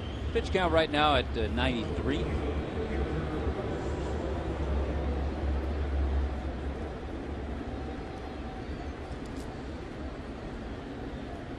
Both teams, too, as we watch this series, Rich, are kind of tinkering with bullpens.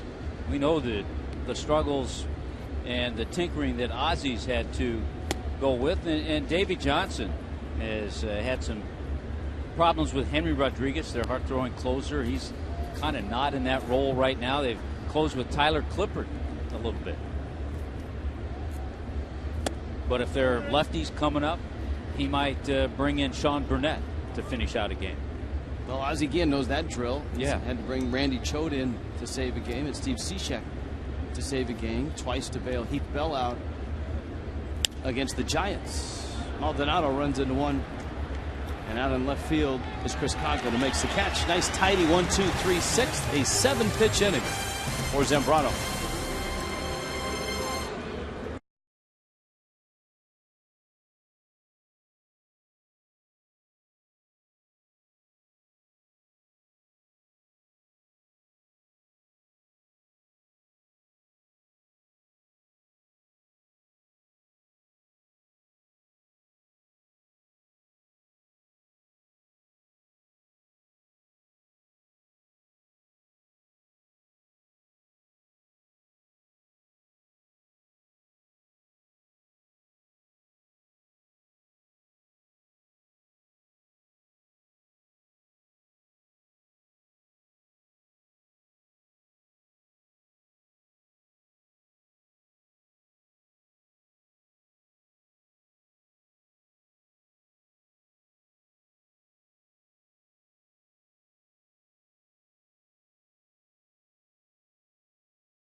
In Miami, Carlos Zambrano can't get anybody named Zimmerman out today. Jordan has homered. Ryan has knocked in 2 with a double. Logan Morrison has homered on this Memorial Day. And the Nationals have a 3-1 lead over the Marlins in the bottom of the 6th. And there's Jordan Zimmermann going to work on Hanley Ramirez, Giancarlo Stanton, and Logan Morrison. And Jordan Zimmermann has worked quickly and efficiently. He hasn't reached his 70 pitches yet. Hanley digs in. A couple of hits. Single down the first base line in the first. A ball that got between Adam LaRoche and the line, but Bryce Harper got too quickly to keep Hanley from taking second. Then he hit a hard smash off the glove of Ryan Zimmerman at third for an infield hit. His last time up. The count now 1 ball and 1 strike.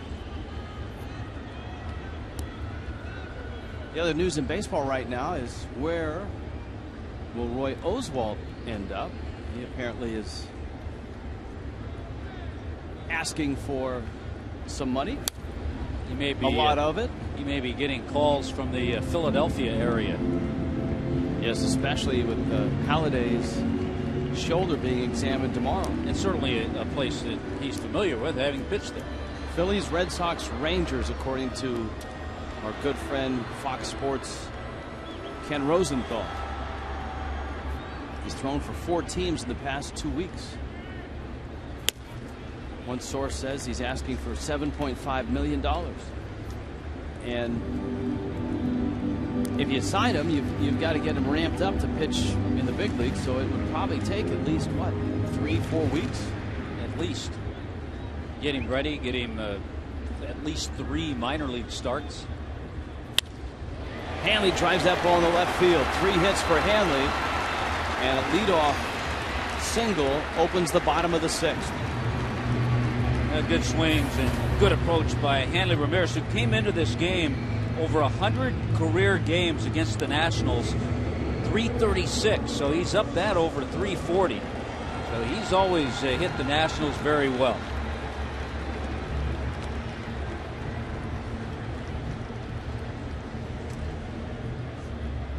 Giancarlo Stanton. Stanton has bounced back to the mound and dribbled one to first. So Jordan Zimmermann has kept Stanton not only in the yard, but he's kept him in the infield.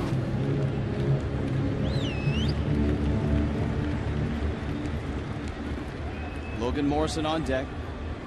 Hanley was running early in the game on a ball that was fouled off.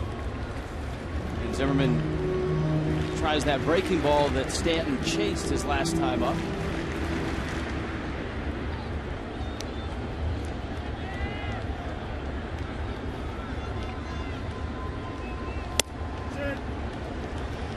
Two and 0.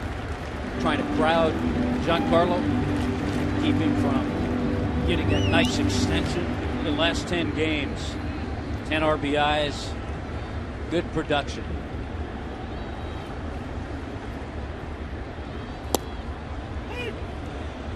And a strike, 86 miles an hour. There's a little respect there. You move into that cleanup spot, you're seen on all the highlight shows. You get that 2-0 breaking ball.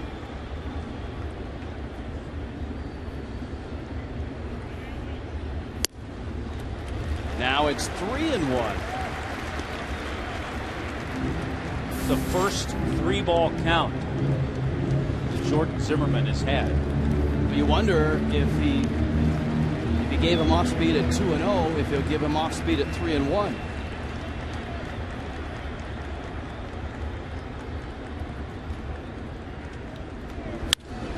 Left field, deep, gone. Tie game, Giancarlo again.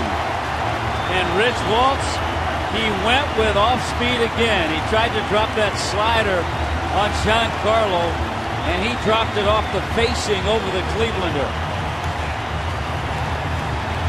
Ah, what patience.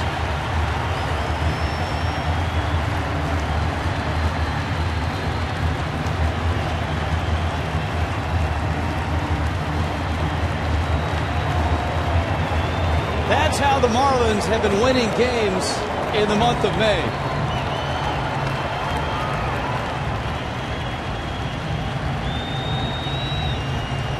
3-3 ball game. Here's Morrison now. 11th home run. There's the flat slider, a Poole home run. 11th home run in the month of May. Racky tack around the Cleveland.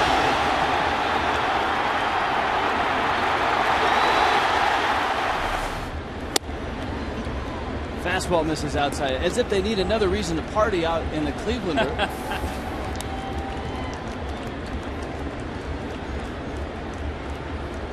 Morrison's home run was to right field, just his 3rd of the season. Zimmerman at 95 miles an hour with that fastball for a strike. Giancarlo tying Matt Kemp now for 3rd in the National League. Braun has 13. Beltran has 15.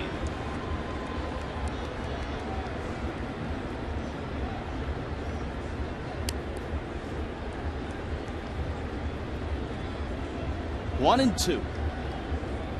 Giancarlo Stanton is establishing a reputation that when he comes to the plate, if you're watching at home or if you're at Marlins Park, just hang there for a while. Don't go anywhere, because he's going to excite you.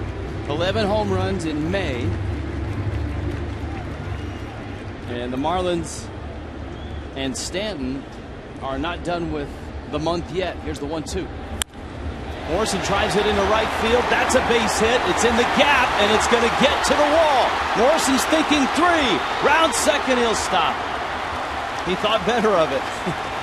That's because Harper, who initially boxed it, got it quickly and got it to the cutoff man. And so Morrison has to settle for a double. Tell you what, you get Stanton and Morrison locked in back to back. That's pretty devastating. And you throw Hanley in the mix, 3, 4, and 5 hitters, and it looks like Logan Morrison is really starting to get there with that swing, driving the ball in that area. Even though it was off Harper's glove, he got to it quickly. And with nobody out, Lobo not taking any chances. Now the Marlins will try to get this runner over and get him in. Brian Peterson up, and Peterson takes down low. Rich, Logan Morrison now 5 hits in his last 11 at-bats. It was Eduardo Perez who told us both about a week ago, hey, don't be surprised if Morrison all of a sudden comes out of it and gets red hot. That one fouled back. Morrison and Eduardo Perez working. A lot of it had to do with Lomo's hands. They felt that he had worked himself to a point where he was wrapping his hands back behind his head and having trouble getting it to the launch point. They've made that adjustment, and it's made a big difference. 1-1. Well, you have a game like this, and to win games like this, you've got to get this runner over. You got a good ingredient. You have a left-handed hitter up there. Now it becomes more difficult, though, for Peterson because the count's 1-2.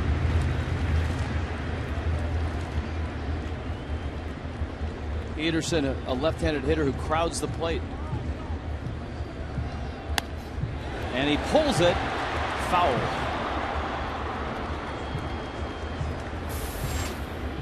His stance is, I don't want to say it's the same, but it has some of the characteristics of Chase Utley's stance, in that he does crowd the plate and his hands at times can drape out over. Yeah, you get that center field shot of Utley, and it almost looked like his hands were out over the plate.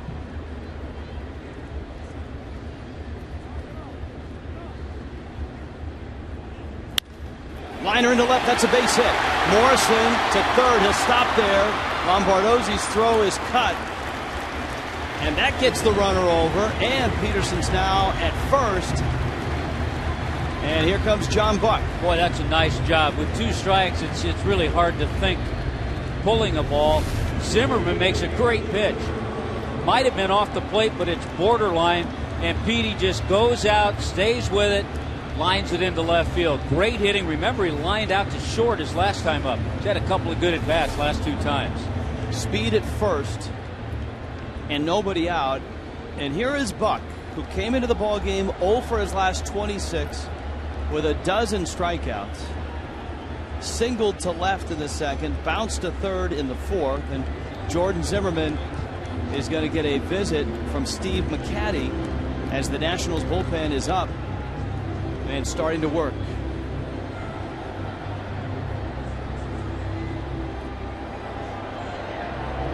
Tom Gorzelany.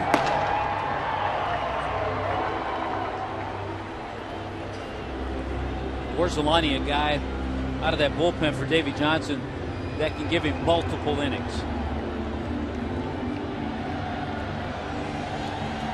Well, Zimmermann gets the lecture from the Nationals pitching coach.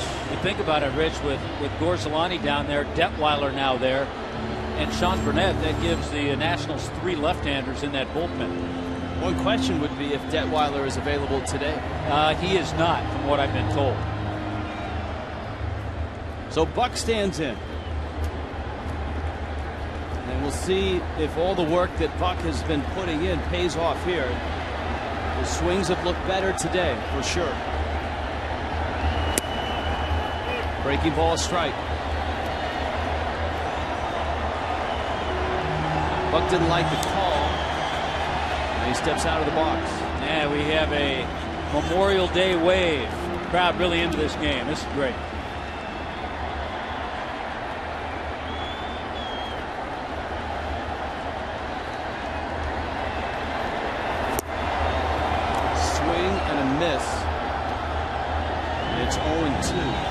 Seen the breaking ball twice. The second one, Zimmermann went out of the zone.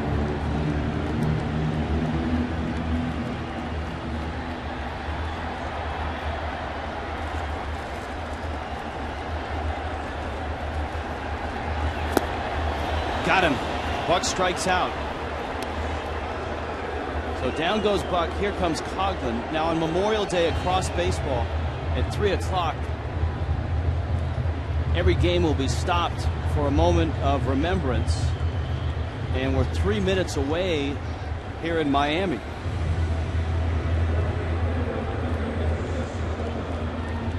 And so Coghlan is up now.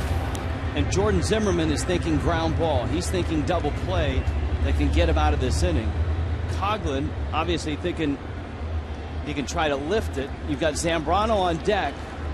But you've got Gorzelany in the pen, and Gorzelany is up, you would expect, for Greg Dobbs.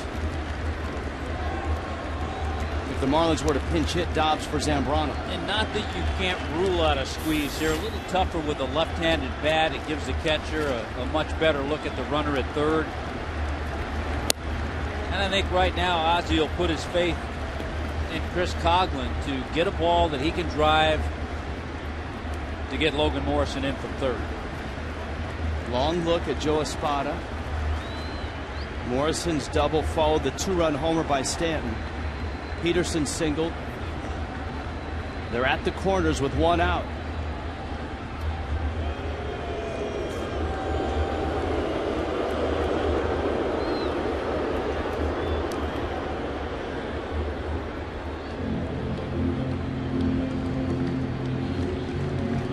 One and 0. Coghlan delivered a big hit yesterday to drive in a run. Would you, if you're Ozzie Guillen, start Brian Peterson from first? Now the Marlins started Hanley Ramirez against Zimmermann. They've got the third line catcher behind the plate in Maldonado. Yeah, and it gives you some things to think about. If first base is vacated, they can put Coghlan on. A strike. 2-1. Not what Chris was looking for, 2-0.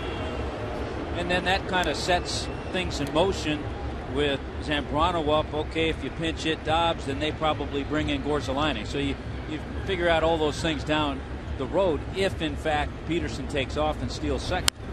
Coghlan fouls it off, and the count now is 2-2.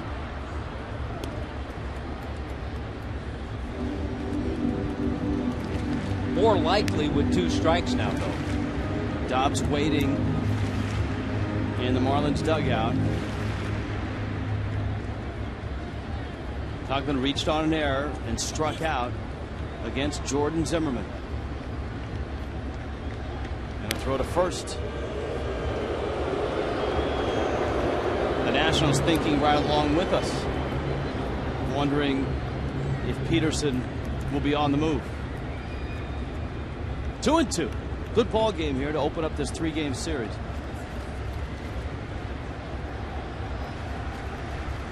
Not running. Coghlan hits a pop-up down the right field line, and it is foul and it's out of play.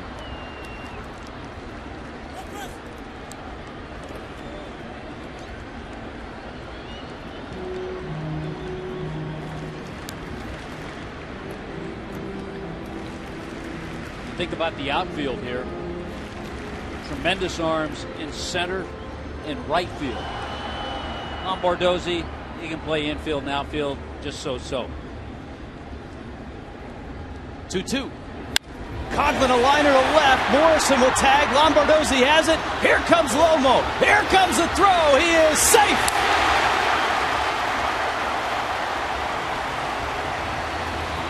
That's why you send him with Lombardozzi in left field. Good reactions by Logan Morrison. A lot of guys on a line drive will get fooled and they'll come down the line. He went right back and tagged up. Good job by Coghlan to get him in. Watch Lomo on this line drive. There it is. One step, then he goes right back to tag. Lombardozzi does everything right, but he pretty much has an infielder's arm. And with that, the Marlins take the lead. And with that, the Marlins will let Zambrano hit with 2 outs. And he drives one down the left field line, and it twists and turns and is caught. Lombardozzi up against the wall, makes the catch. Inning is over, but a nice inning for the Fish. The Marlins lead it now 4-3.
Brief moment, hear the silence fill the air. Think of those who walked beside us, now no longer there. Make us humble, make us knowing and accepting what is done. On this day for all the fallen, make this nation one.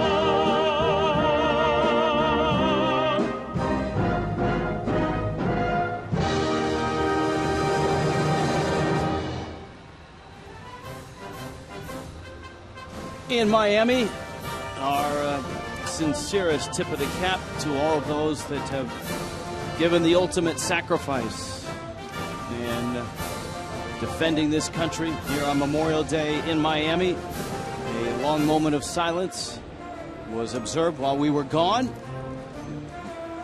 The House on their feet, and then a Enormous ovation. Giancarlo Stanton brought them to their feet as well with a 2-run homer. The Marlins cashing in another run on a Chris Coghlan sacrifice fly. And it's now 4-3 in the 7th. And Carlos Zambrano, who was on the brink of coming out of the ballgame for a pinch hitter, comes out. The Marlins bullpen is active. And Zambrano matched up against Jordan Zimmerman in 6 innings of work. The pitch count almost identical. In fact, the lines are pretty darn similar as well. I think one of the reasons, Rich, that Zambrano's back out there, number one, his club has given him the lead. Number two, he had a 7-pitch inning last inning. Pinch hitter, so Jordan Zimmerman's out of the game. It'll be Roger Bernardina. And there you see the Marlins pen. Dan Jennings is the first to get loose. You've got Lombardozzi, the switch hitter, then Bryce Harper, the lefty, coming up. And Bernardina leans out and takes a strike.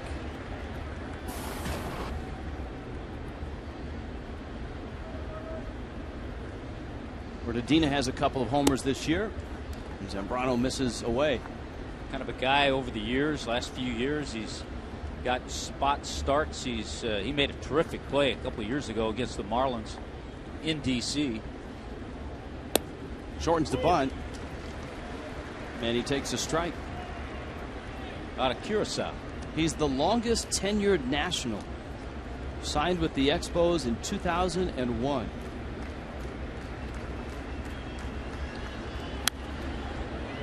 He and Ian Desmond, only players on the big league club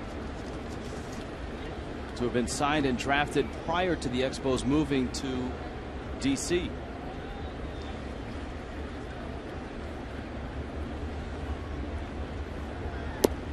Zambrano missing badly on that pitch. The good news for Zambrano today is we've seen him get back. When he's missed like that, he's gotten back in the zone. And remember, 5 innings last time out against Colorado. Prior to that, he'd done 4 consecutive starts, 7 or more innings. He had that 9-inning shutout, 3-hit shutout in Houston. Good. And Zambrano, a lot depends, I think, on what happens to Bernardina here. Because Lombardozzi, the switch hitter on deck, is much better against righties than he is against lefties. And he's gotten a couple of hits today off Zambrano. Absolutely. And then you've got Harper, the left-handed bat, before you get into Zimmerman. Lombardozzi's name wrapping almost all the way around his jersey. Here's the 2-2.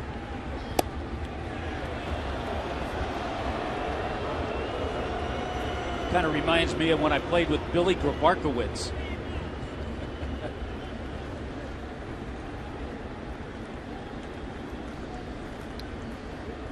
Now 3-2 pitch now to Bernardina. Zambrano not happy either with himself or the home plate umpire, Jim Reynolds. A high fastball.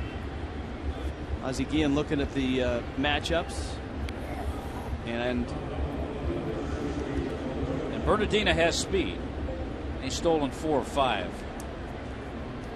Ozzie may be calling just to see if Jennings is ready.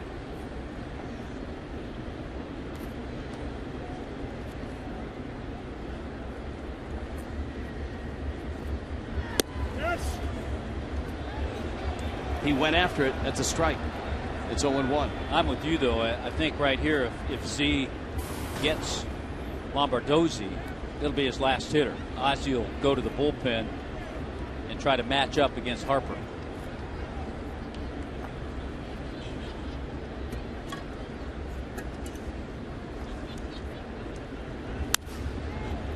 And Lombardozzi fouls it out of play. Probably a familiar name.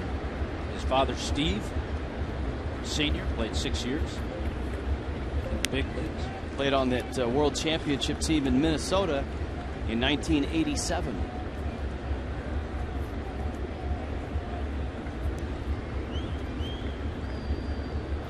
Greg Gagne, Kent Hrbek, Kirby Puckett.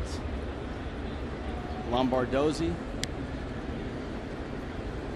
Brian Harper, the catcher on that 87 team. See both 87 and 91. I'll have to call Jeff Reardon to find out. There you go. Here's the 0-2.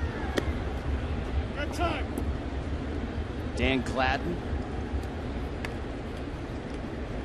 Mojica is in there as well, and it looks like both are ready. If they're standing around, that means they're ready. They're ready. Counts 1 and 2. As Tommy pointed out, Lombardozzi has a couple hits. He's hit the ball hard twice. Single to center, single to right. Bernardina, quick man at first. Zambrano quick to the plate. Pulled foul. Marlins today, Heat tonight. Busy time in the city of Miami.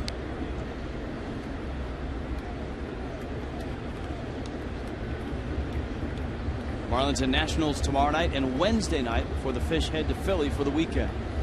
1-2 coming. Zambrano misses up. You saw Zambrano put his hand up after that pitch. It's the one of the tweaks that he and Randy St. Clair worked on. When he tilts that right hand to the outside against lefties, he has a tendency to throw up and out. Yeah, that's not good when he tilts it. 2-2. Liner, left center field. Peterson won't get there. Has it now. And now the Nationals have runners at first and second. And now Ozzie Guillen at the top step. And he's going to come out and get, you would expect, Zambrano with Harper up.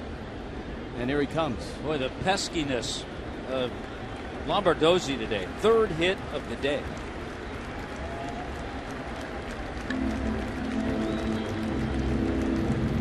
So the Nationals have something going, and they've got their big bats all lined up.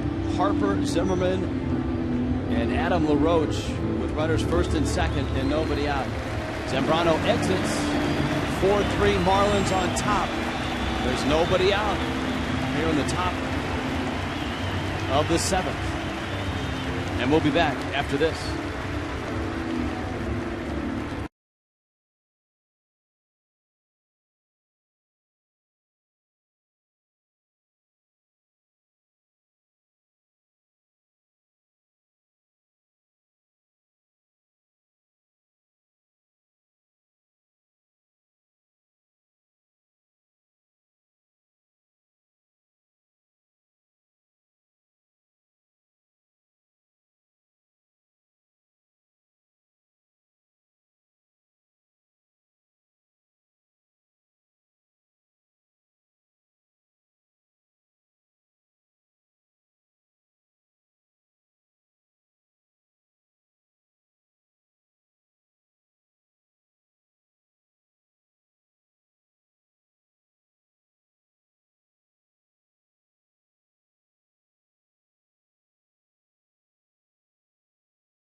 Because the Nationals are set up with runners first and second. They've got their phenom at the plate, Bryce Harper.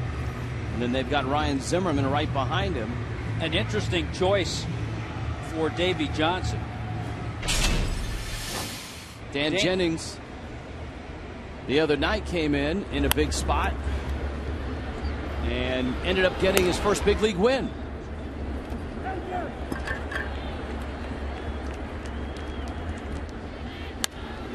That was against the Giants.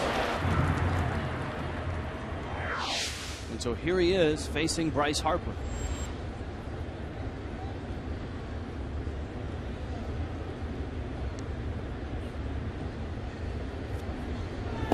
Harper's going to square to bunt.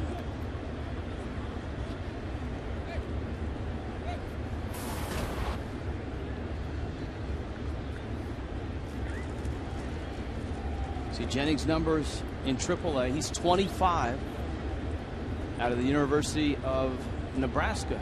Raised in Iowa, born in Berkeley, California. And here he is against the 19-year-old Harper. How many times do you think Bryce Harper has been called upon to sacrifice since he was 9? And teams were calling him to join their travel team. Not too many times.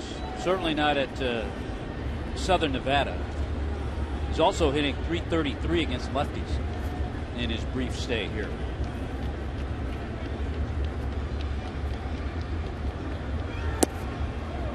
Boy, if Jennings gets a ground ball, whoever has to turn the double play is in for some contact, because Lombardozzi's not being held. He's got speed and he's got a good lead. You see how Morrison is playing behind the runner at first. Here's the 2-1. Breaking ball, and it's 2-2. And you have speed in Harper, so certainly a tough guy to double up. And Jennings, depending on how this goes, could be in just for Harper, because you got Zimmerman on deck. Mujica's in the pen. Now it's 2-2. And a one-run game in the 7th inning. Dan Jennings against Bryce Harper. 2-2. Missed badly with the breaking ball. Count full now, 3-2. Yeah, this is sometimes you try to overthrow that slider. Just don't complete it, get through it. Well, now the thought is, if he couldn't throw the slider for a strike, 2-2, does he dare try to throw it 3-2? We'll find out. So will Bryce Harper. Breaking ball, fly ball, left field, long run, Coghlan there, and he makes the catch. Slides against the wall and holds Bernardina at second.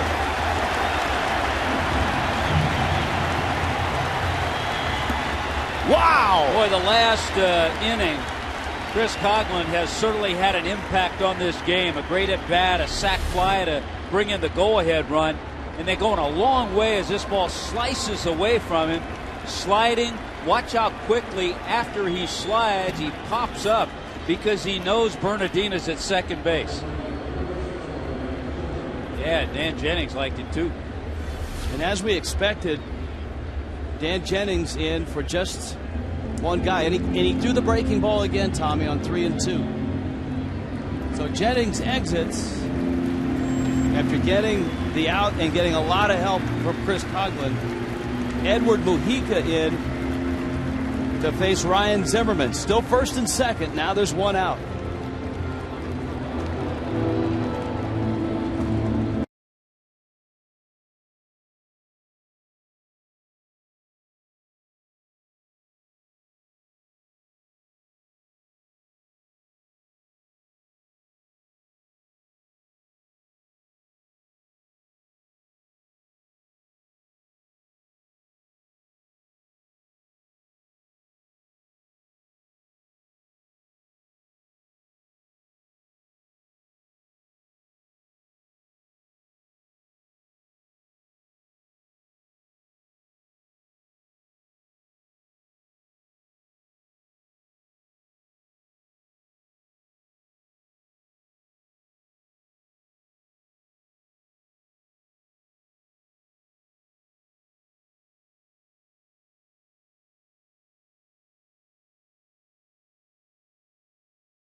It's the 7th. There's one out. And Edward Mujica is facing Ryan Zimmerman. You see Mujica's numbers. The Nationals have runners at first and second. Zimmerman is imposing by himself. But when you add the fact that it's a holiday, there's a shot. Got one there. Infante turns it. One pitch, 2 outs. And the Marlins hang on to the lead. Oh, Z loved it. We'll discuss that holiday thing later. Oh, man. 2 enormous outs for the Fish. Reyes to Infante to Morrison. And the Marlins bullpen. Jennings getting help from Coghlan. And Mujica. A one-hopper. Infante turned it cleanly. And Zambrano was all over it.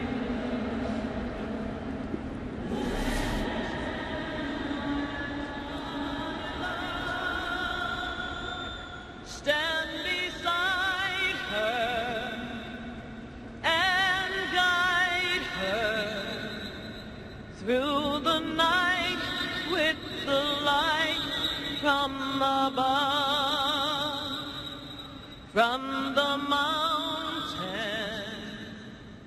to the prairie, through the ocean, white with foam.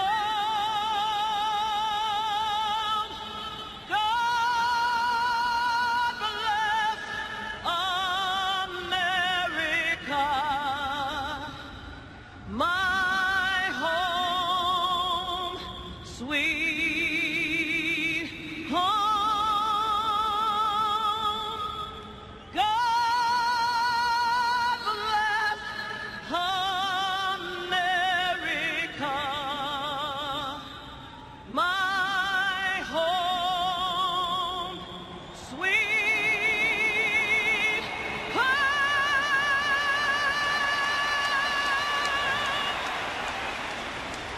Great moment here at Marlins Park. USAA would like to recognize our American military members here at the ballpark today and across the globe.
Some great defense and some strike throwing.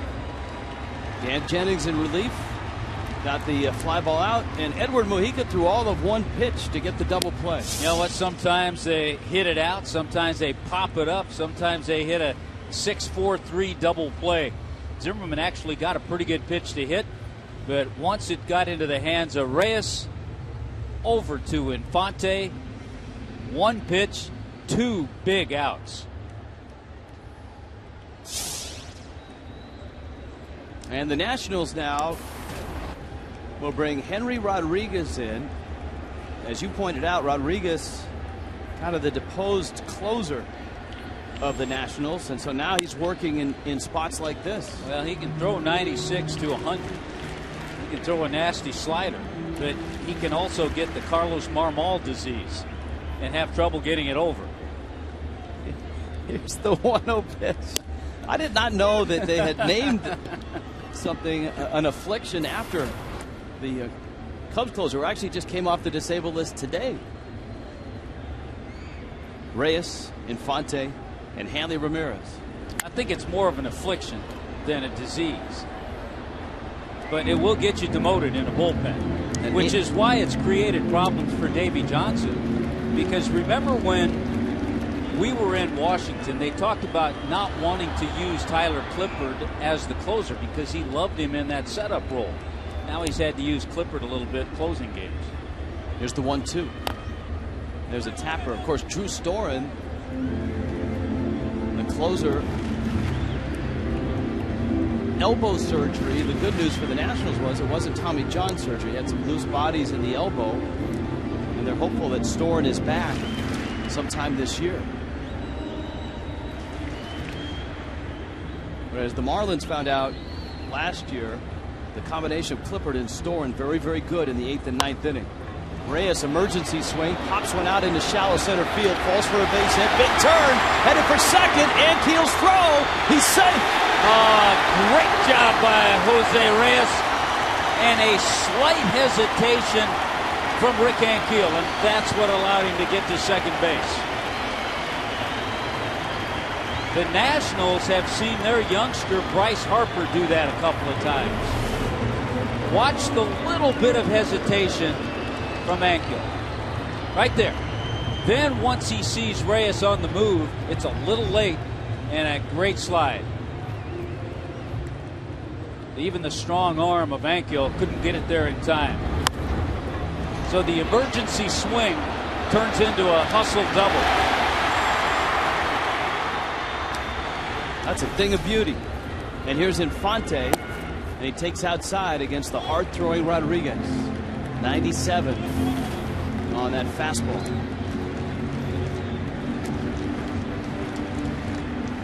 Infante has popped out twice and bounced out. Nobody out. Bottom of the 7th, 4-3 Fish.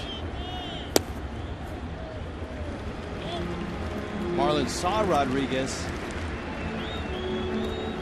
in that series in Washington, D.C.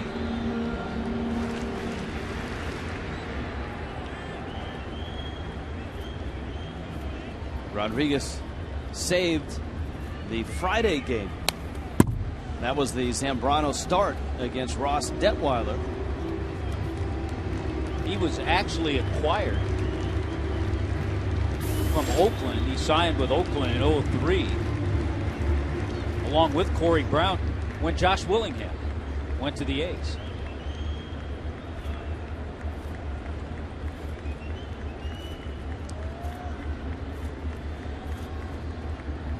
So in exchange for the hammer, they got a heater. Yeah, so a little Marlins connection with Rodriguez. And I remember at the time many people saying, if you're Oakland, yes, they needed a bat like Josh Willingham's, but it's tough to give up an arm like Rodriguez. 2-2 coming to Infante. Breaking ball, ground ball, Zimmerman to his left. Reyes is going to go to third, and he's going to get there. He knew that Zimmerman, after making the throw, couldn't get back to third. All he had to do was race Desmond to the bag. And he also made sure Zimmerman released the ball. I mean, if Zimmerman gives him a fake, he's probably nailed, but he made sure he released the ball to first base. Watch this. Look at the eyes of Reyes. There's the look. He sees the throw and knows he's going to make it to third. He didn't even draw a throw from LaRoche, the first baseman. So So Infante moves him up on a ground ball to the left side. Boy, this is a fun game. And now the infield's in, and here's Hanley against the flamethrower. Hanley having a terrific homestand, 12 for 29, hitting over 400 on this homestand. Taking his average from 247 to 259. And he's got 3 hits in this ball game. The Marlins would be happy with just a fly ball here, because any fly ball should be enough to score Reyes.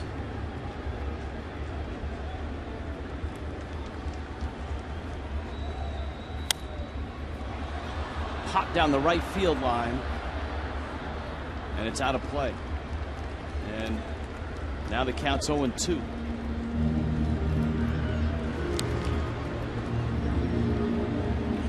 The Nationals bullpen in some transition right now. The Marlins bullpen is in a little bit of flux. So these next 2.5 innings should be rather interesting for both sides. 0-2 coming. Check swing, didn't go. Maldonado smothered it.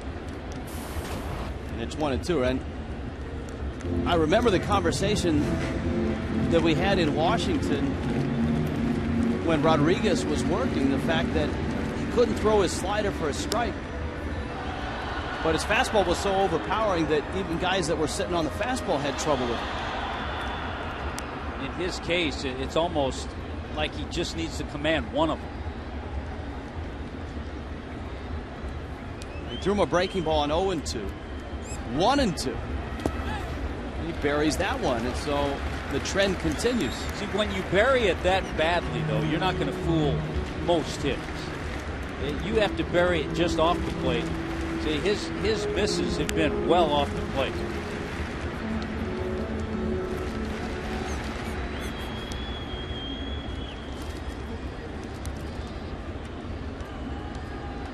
Infield is in.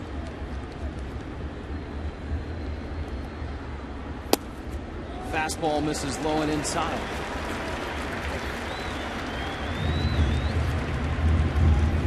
Pretty good matchup coming up. And a pretty good chance that Hanley sees a fastball here. Yeah, because he's missed so badly with the slider. I'm with you on the fastball. Reyes waits at third. Infield still in. Here's the 3-2. Fastball, lined, foul.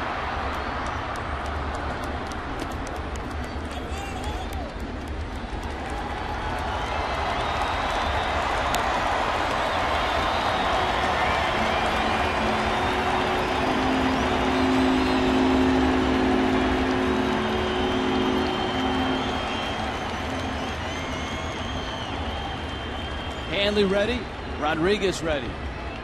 Again for another 3-2.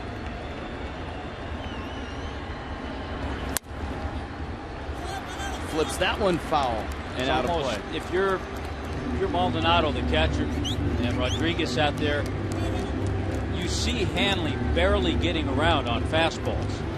So that's why you'd be surprised. Also the fact that he's not been consistent with the slider. That's why you'd really be surprised if he went with that pitch and did not stay with the fastball.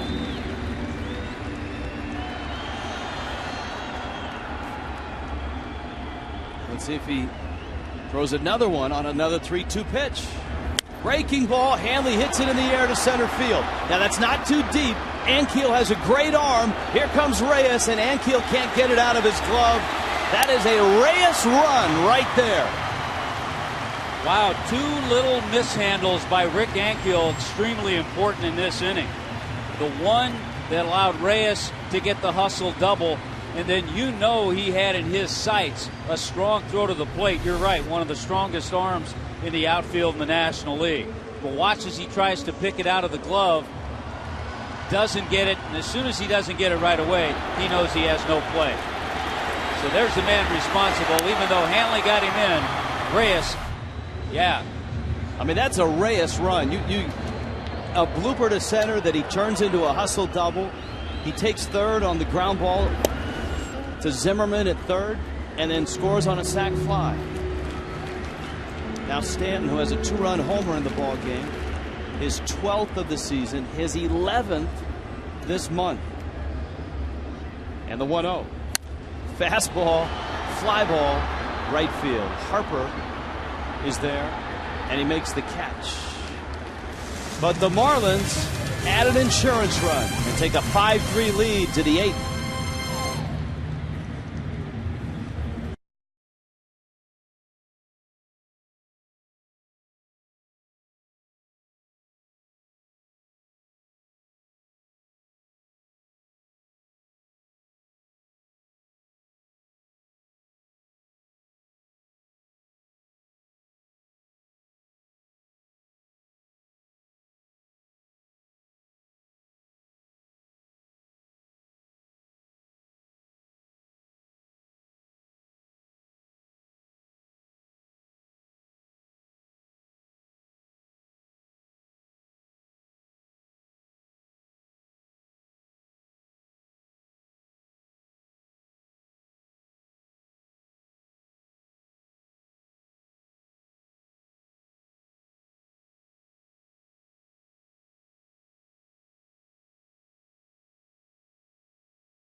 With Craig Minervini. Rich, the national moment of remembrance is at 3 o'clock across the country local time. Baseball has been recognized in this, stopping all games at 3 p.m. local time around the country since '97. What happened here, though, may make you go, wow. Logan Morrison, whose late father, Tom, dedicated his life to Coast Guard service, was on third base on this play. Look at our time code. Striking 3 o'clock as Logan Morrison hit the plate. He homered earlier in the game. This might be his ultimate Coast Guard salute. Guys? Yeah, and of course Morrison homering and getting to actually do the salute as he crossed the plate. Lomo and the Fish up right now, 5-3. Now the whole key for the Marlins is, we talked about an unsettled bullpen, is will Ozzie have a safety net if he uses Heath Bell in the 9th? And if Mujica can get through this 8th, then the Marlins will still have Steve Cishek in reserve, and Randy Choate for that matter, if there's a lefty like a LaRoche or somebody else that, or a Bryce Harper that he has to get out. Well, I guarantee Ozzie's thinking about all those things right now. Mujica threw the 1 pitch in the 7th inning and got the double play from Ryan Zimmerman. Gets LaRoche, Ian Desmond, and Danny Espinosa in a 5-3 game. The 0-2 pitch. You would love to have to not face Ryan Zimmerman again in this game.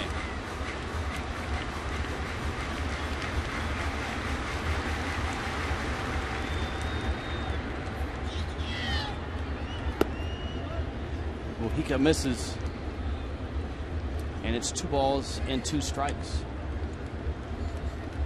In the East, the Nationals rule the roost. 2.5 up over the Mets, 3.5 up over the Marlins. The Braves, who have lost 7 in a row, 4 back. The Phillies, 5 back. Right now, the Phillies have come back and lead the Mets 5-4 in the bottom of the 8th in New York. And the Braves are getting buried by the Cardinals 8-2 in the bottom of the 7th. So this would be a nice one to get for Miami. Ground ball, second. Infante scoops it up, flips it to first in time. Single game tickets, of course, on sale. You can come down and enjoy the inaugural season of Marlins Park. Go to marlins.com, and you can also see the latest dynamic prices. Choose your seats, pick up a single game garage parking pass, and print it all from the comfort of your home or office. Everything is just a few clicks away. So head to Marlins.com. Now Desmond's had a nice year offensively. 8 home runs already. And the Sarasota kid takes a swing and a miss. You know, one of the little subplots in that Philly Mets game is that Justin Turner was hurt early in the game. David Wright moved over and is playing shortstop. Has been so for the rest of the game.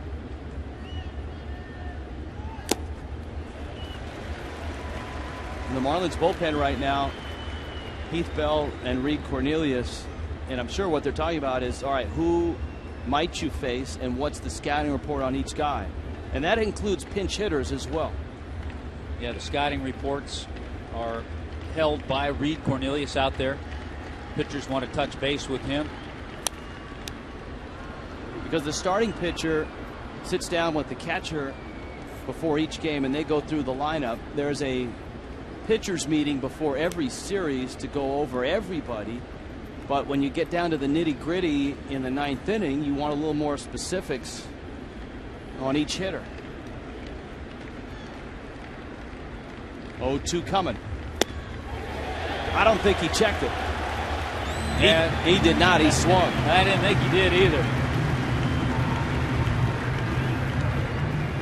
First base up, Dan Iasonia with the call. And here's another look. Yeah, he got it out there. He certainly offered at that pitch. High fastball.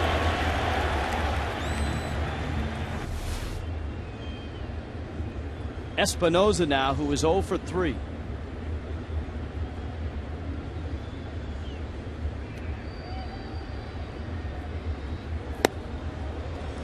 And Mujica throwing hard. It's good to see Mujica throw this way. He's had some outings where he hasn't been as sharp as we've seen.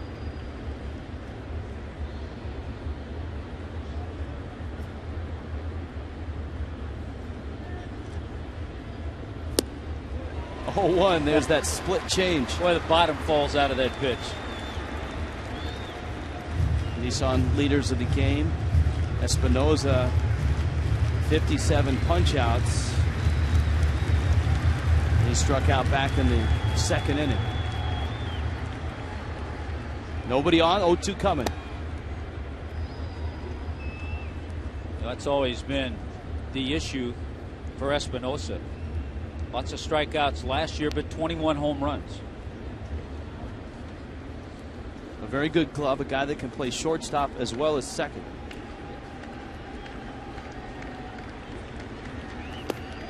And Mujica gets him. Buck digs it out, tags him out. An outstanding job by Edward Mujica and a nice ovation. Well deserved.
getting a big double play ball in the 7th inning, bailing out Carlos Zambrano, and then working a 1-2-3-8. So the Marlins are fully rested. And Mujica looking up at the scoreboard. There was an elderly lady dancing to a Tom Petty song.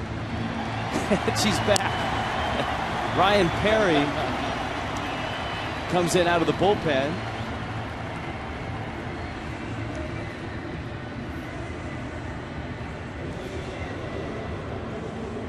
And Heath Bell is warming up. And so if you want drama, you'll get some here. As Bell's getting ready for the 9th, the Marlins are hitting in the bottom of the 8th. Yeah, and right now the Marlins will have to go after Ryan Perry. He was a first-round pick of the Tigers. Now the University of Arizona came over in a deal at St. Colin Ballister. Remember, we saw him a few times. A lot of fastballs and sliders from Perry. Henry Rodriguez, an inning in relief. Marlins got a run and a hit off of him. Jordan Zimmerman went 6. 8 hits, 4 runs. Carlos Zambrano, 6 innings, 3 runs, 7 hits. He's in line to pick up win number 3. And of course, as you saw, Heath Bell in the pennant. It's worked out perfectly for the Marlins, Tommy, in a sense that Ozzie has both a right-handed option in Steve Cishek and a left-handed option in Randy Choate if things get sideways in the top of the 9th. That's a strike for Morrison. You heard Craig reporting a moment for Morrison as he slid home on the Coghlan sac fly right at 3 o'clock. The umpires stopped the game after the half inning ended, not exactly at 3. But certainly a Memorial Day for Morrison has a much deeper meaning than most of his teammates, with his late father who was in the Coast Guard for a long time.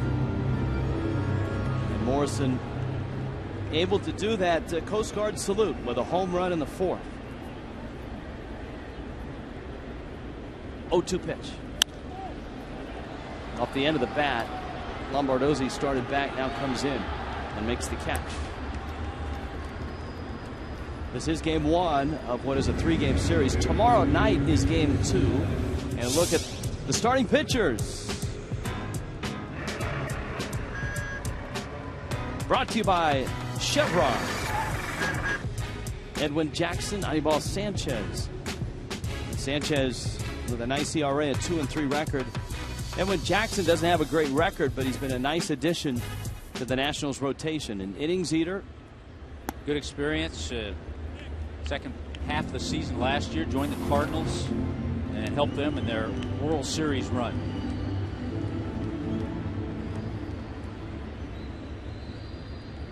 Brian Peterson is 1 for 3. There's more news out of the Marlins bullpen. Well, not exactly out of the Marlins bullpen, but someone who may be in the Marlins bullpen before the season ends. Major League Baseball today announcing that the suspension for Juan Carlos Oviedo, the artist formerly known as Leo Nunez, will start today. Nunez can participate in extended spring training and will be eligible to play in the major leagues on July 23rd. He can make 1 rehab assignment in the minor leagues for a maximum of 16 days. So what does that give him? Like July 6th, he can start a rehab assignment. You would think shortly after the All-Star break, possibly. So he'll be able to come and train and throw in Jupiter and then go out on a rehab assignment. You would expect he'll either be in AA or AAA for that.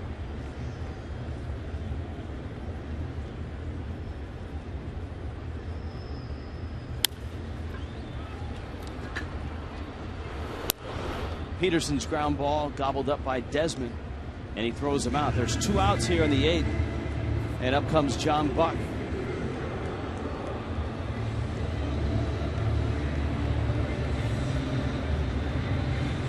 Buck snapped the 0 for 26 with a single in the second. Since then, he's bounced out and struck out. Ryan Perry in relief for the Nationals. And I think everybody here at Marlins Park just waiting for the top of the ninth. And here it comes. Heath Bell coming in. Marlins have a 2-run lead. The ninth inning is next.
Craig Minervini and Jeff Conine will be out in center field.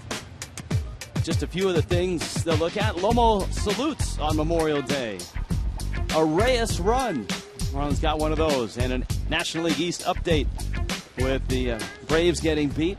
Right now, the Phillies a 1-run lead against the Mets in the ninth. And here the Nationals and the Marlins squaring off for the first time in Miami.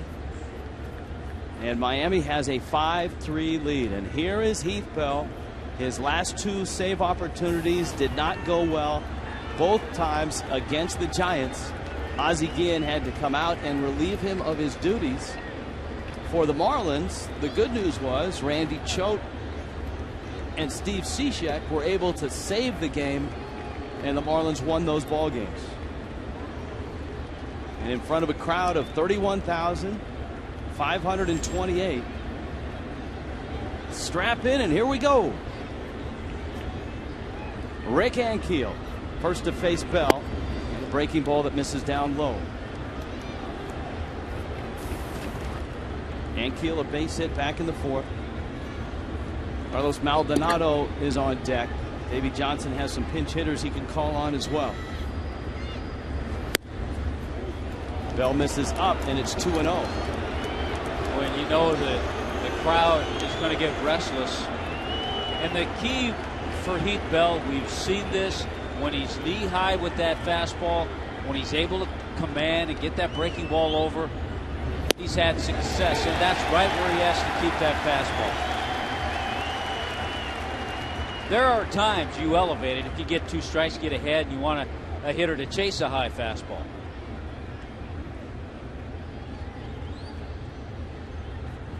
Here's the 2-1. Ankiel may have gone out of the zone after that pitch, and the count's now 2-2. Yeah, you can tell the crowd wants to get Bell through this, but they're as frustrated as I'm sure Bell is, as I'm sure Ozzie Guillen is.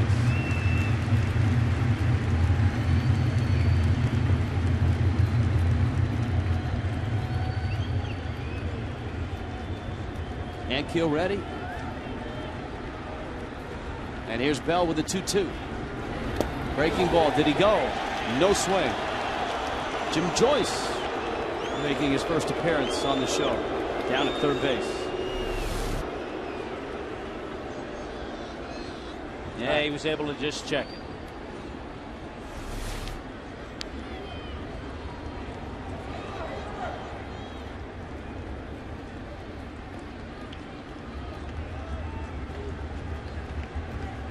question is, if he loses Ankiel, does Ozzie get the bullpen busy? Bell steps off and now walks off the mound. Well, Guillen has not hesitated, but you're right. It's a 2-run game. If he loses him, the tying run comes to the plate. And I'm sure there's 2 relievers down there, Cishek and Choate, who are already stretched, even though they may not have thrown. Got him with a fastball, 94. And so Bell strikes out Ankiel. 1 out in the 9th. Right there is a confidence builder for Heath Bell.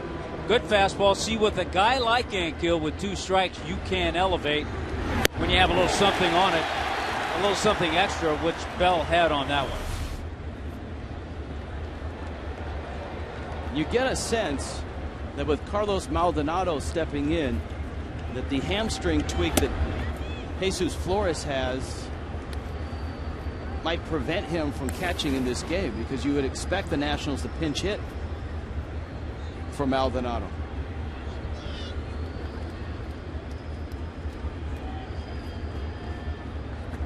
And remember, they placed their premier pinch hitter, Chad Tracy, on the disabled list today. They've activated Corey Brown. 1 ball, 1 strike.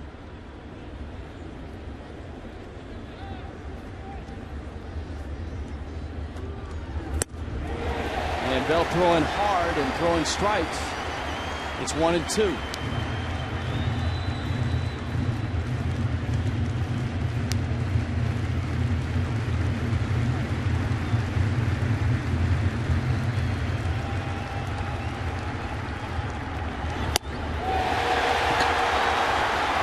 Well, I love the fact that he stayed with the heat.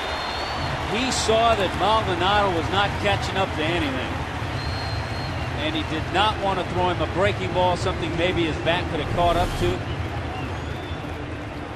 High heat.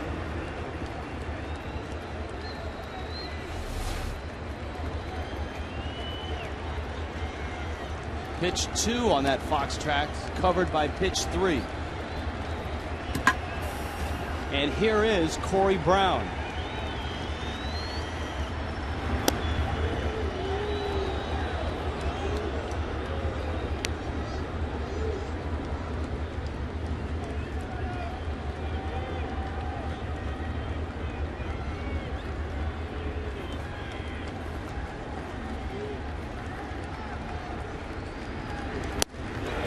That's a strike. Corey Brown had just 3 at-bats last year. Spent the entire season in AAA.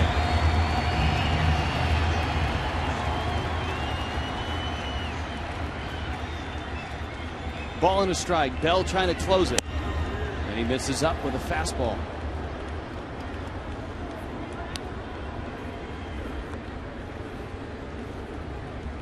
Brown out of Tampa. Plant High School. Went on to play at Oklahoma State University. Got a fastball and hits it in the air. Back goes Peterson. A lot of room there. Ball game. Marlins win it. And Heath Bell saves it. Nicely done. The Marlins take game 1 from the Washington Nationals. Snap the 3-game win streak for the Nationals. A great month of May continues. 19 wins in the month of May. That ties a Marlins record for the most wins in a month. You go back to August of '97. Giancarlo Stanton with his 11th homer of the month, and a 5-3 win for the Fish as they beat the Nationals. The Marlins improved to 27-22. The Nationals to 29-19 with the loss. And the Fish pull within 2.5 games of first place. 5-3 the final. Heath Bell shuts the door. We're back after this.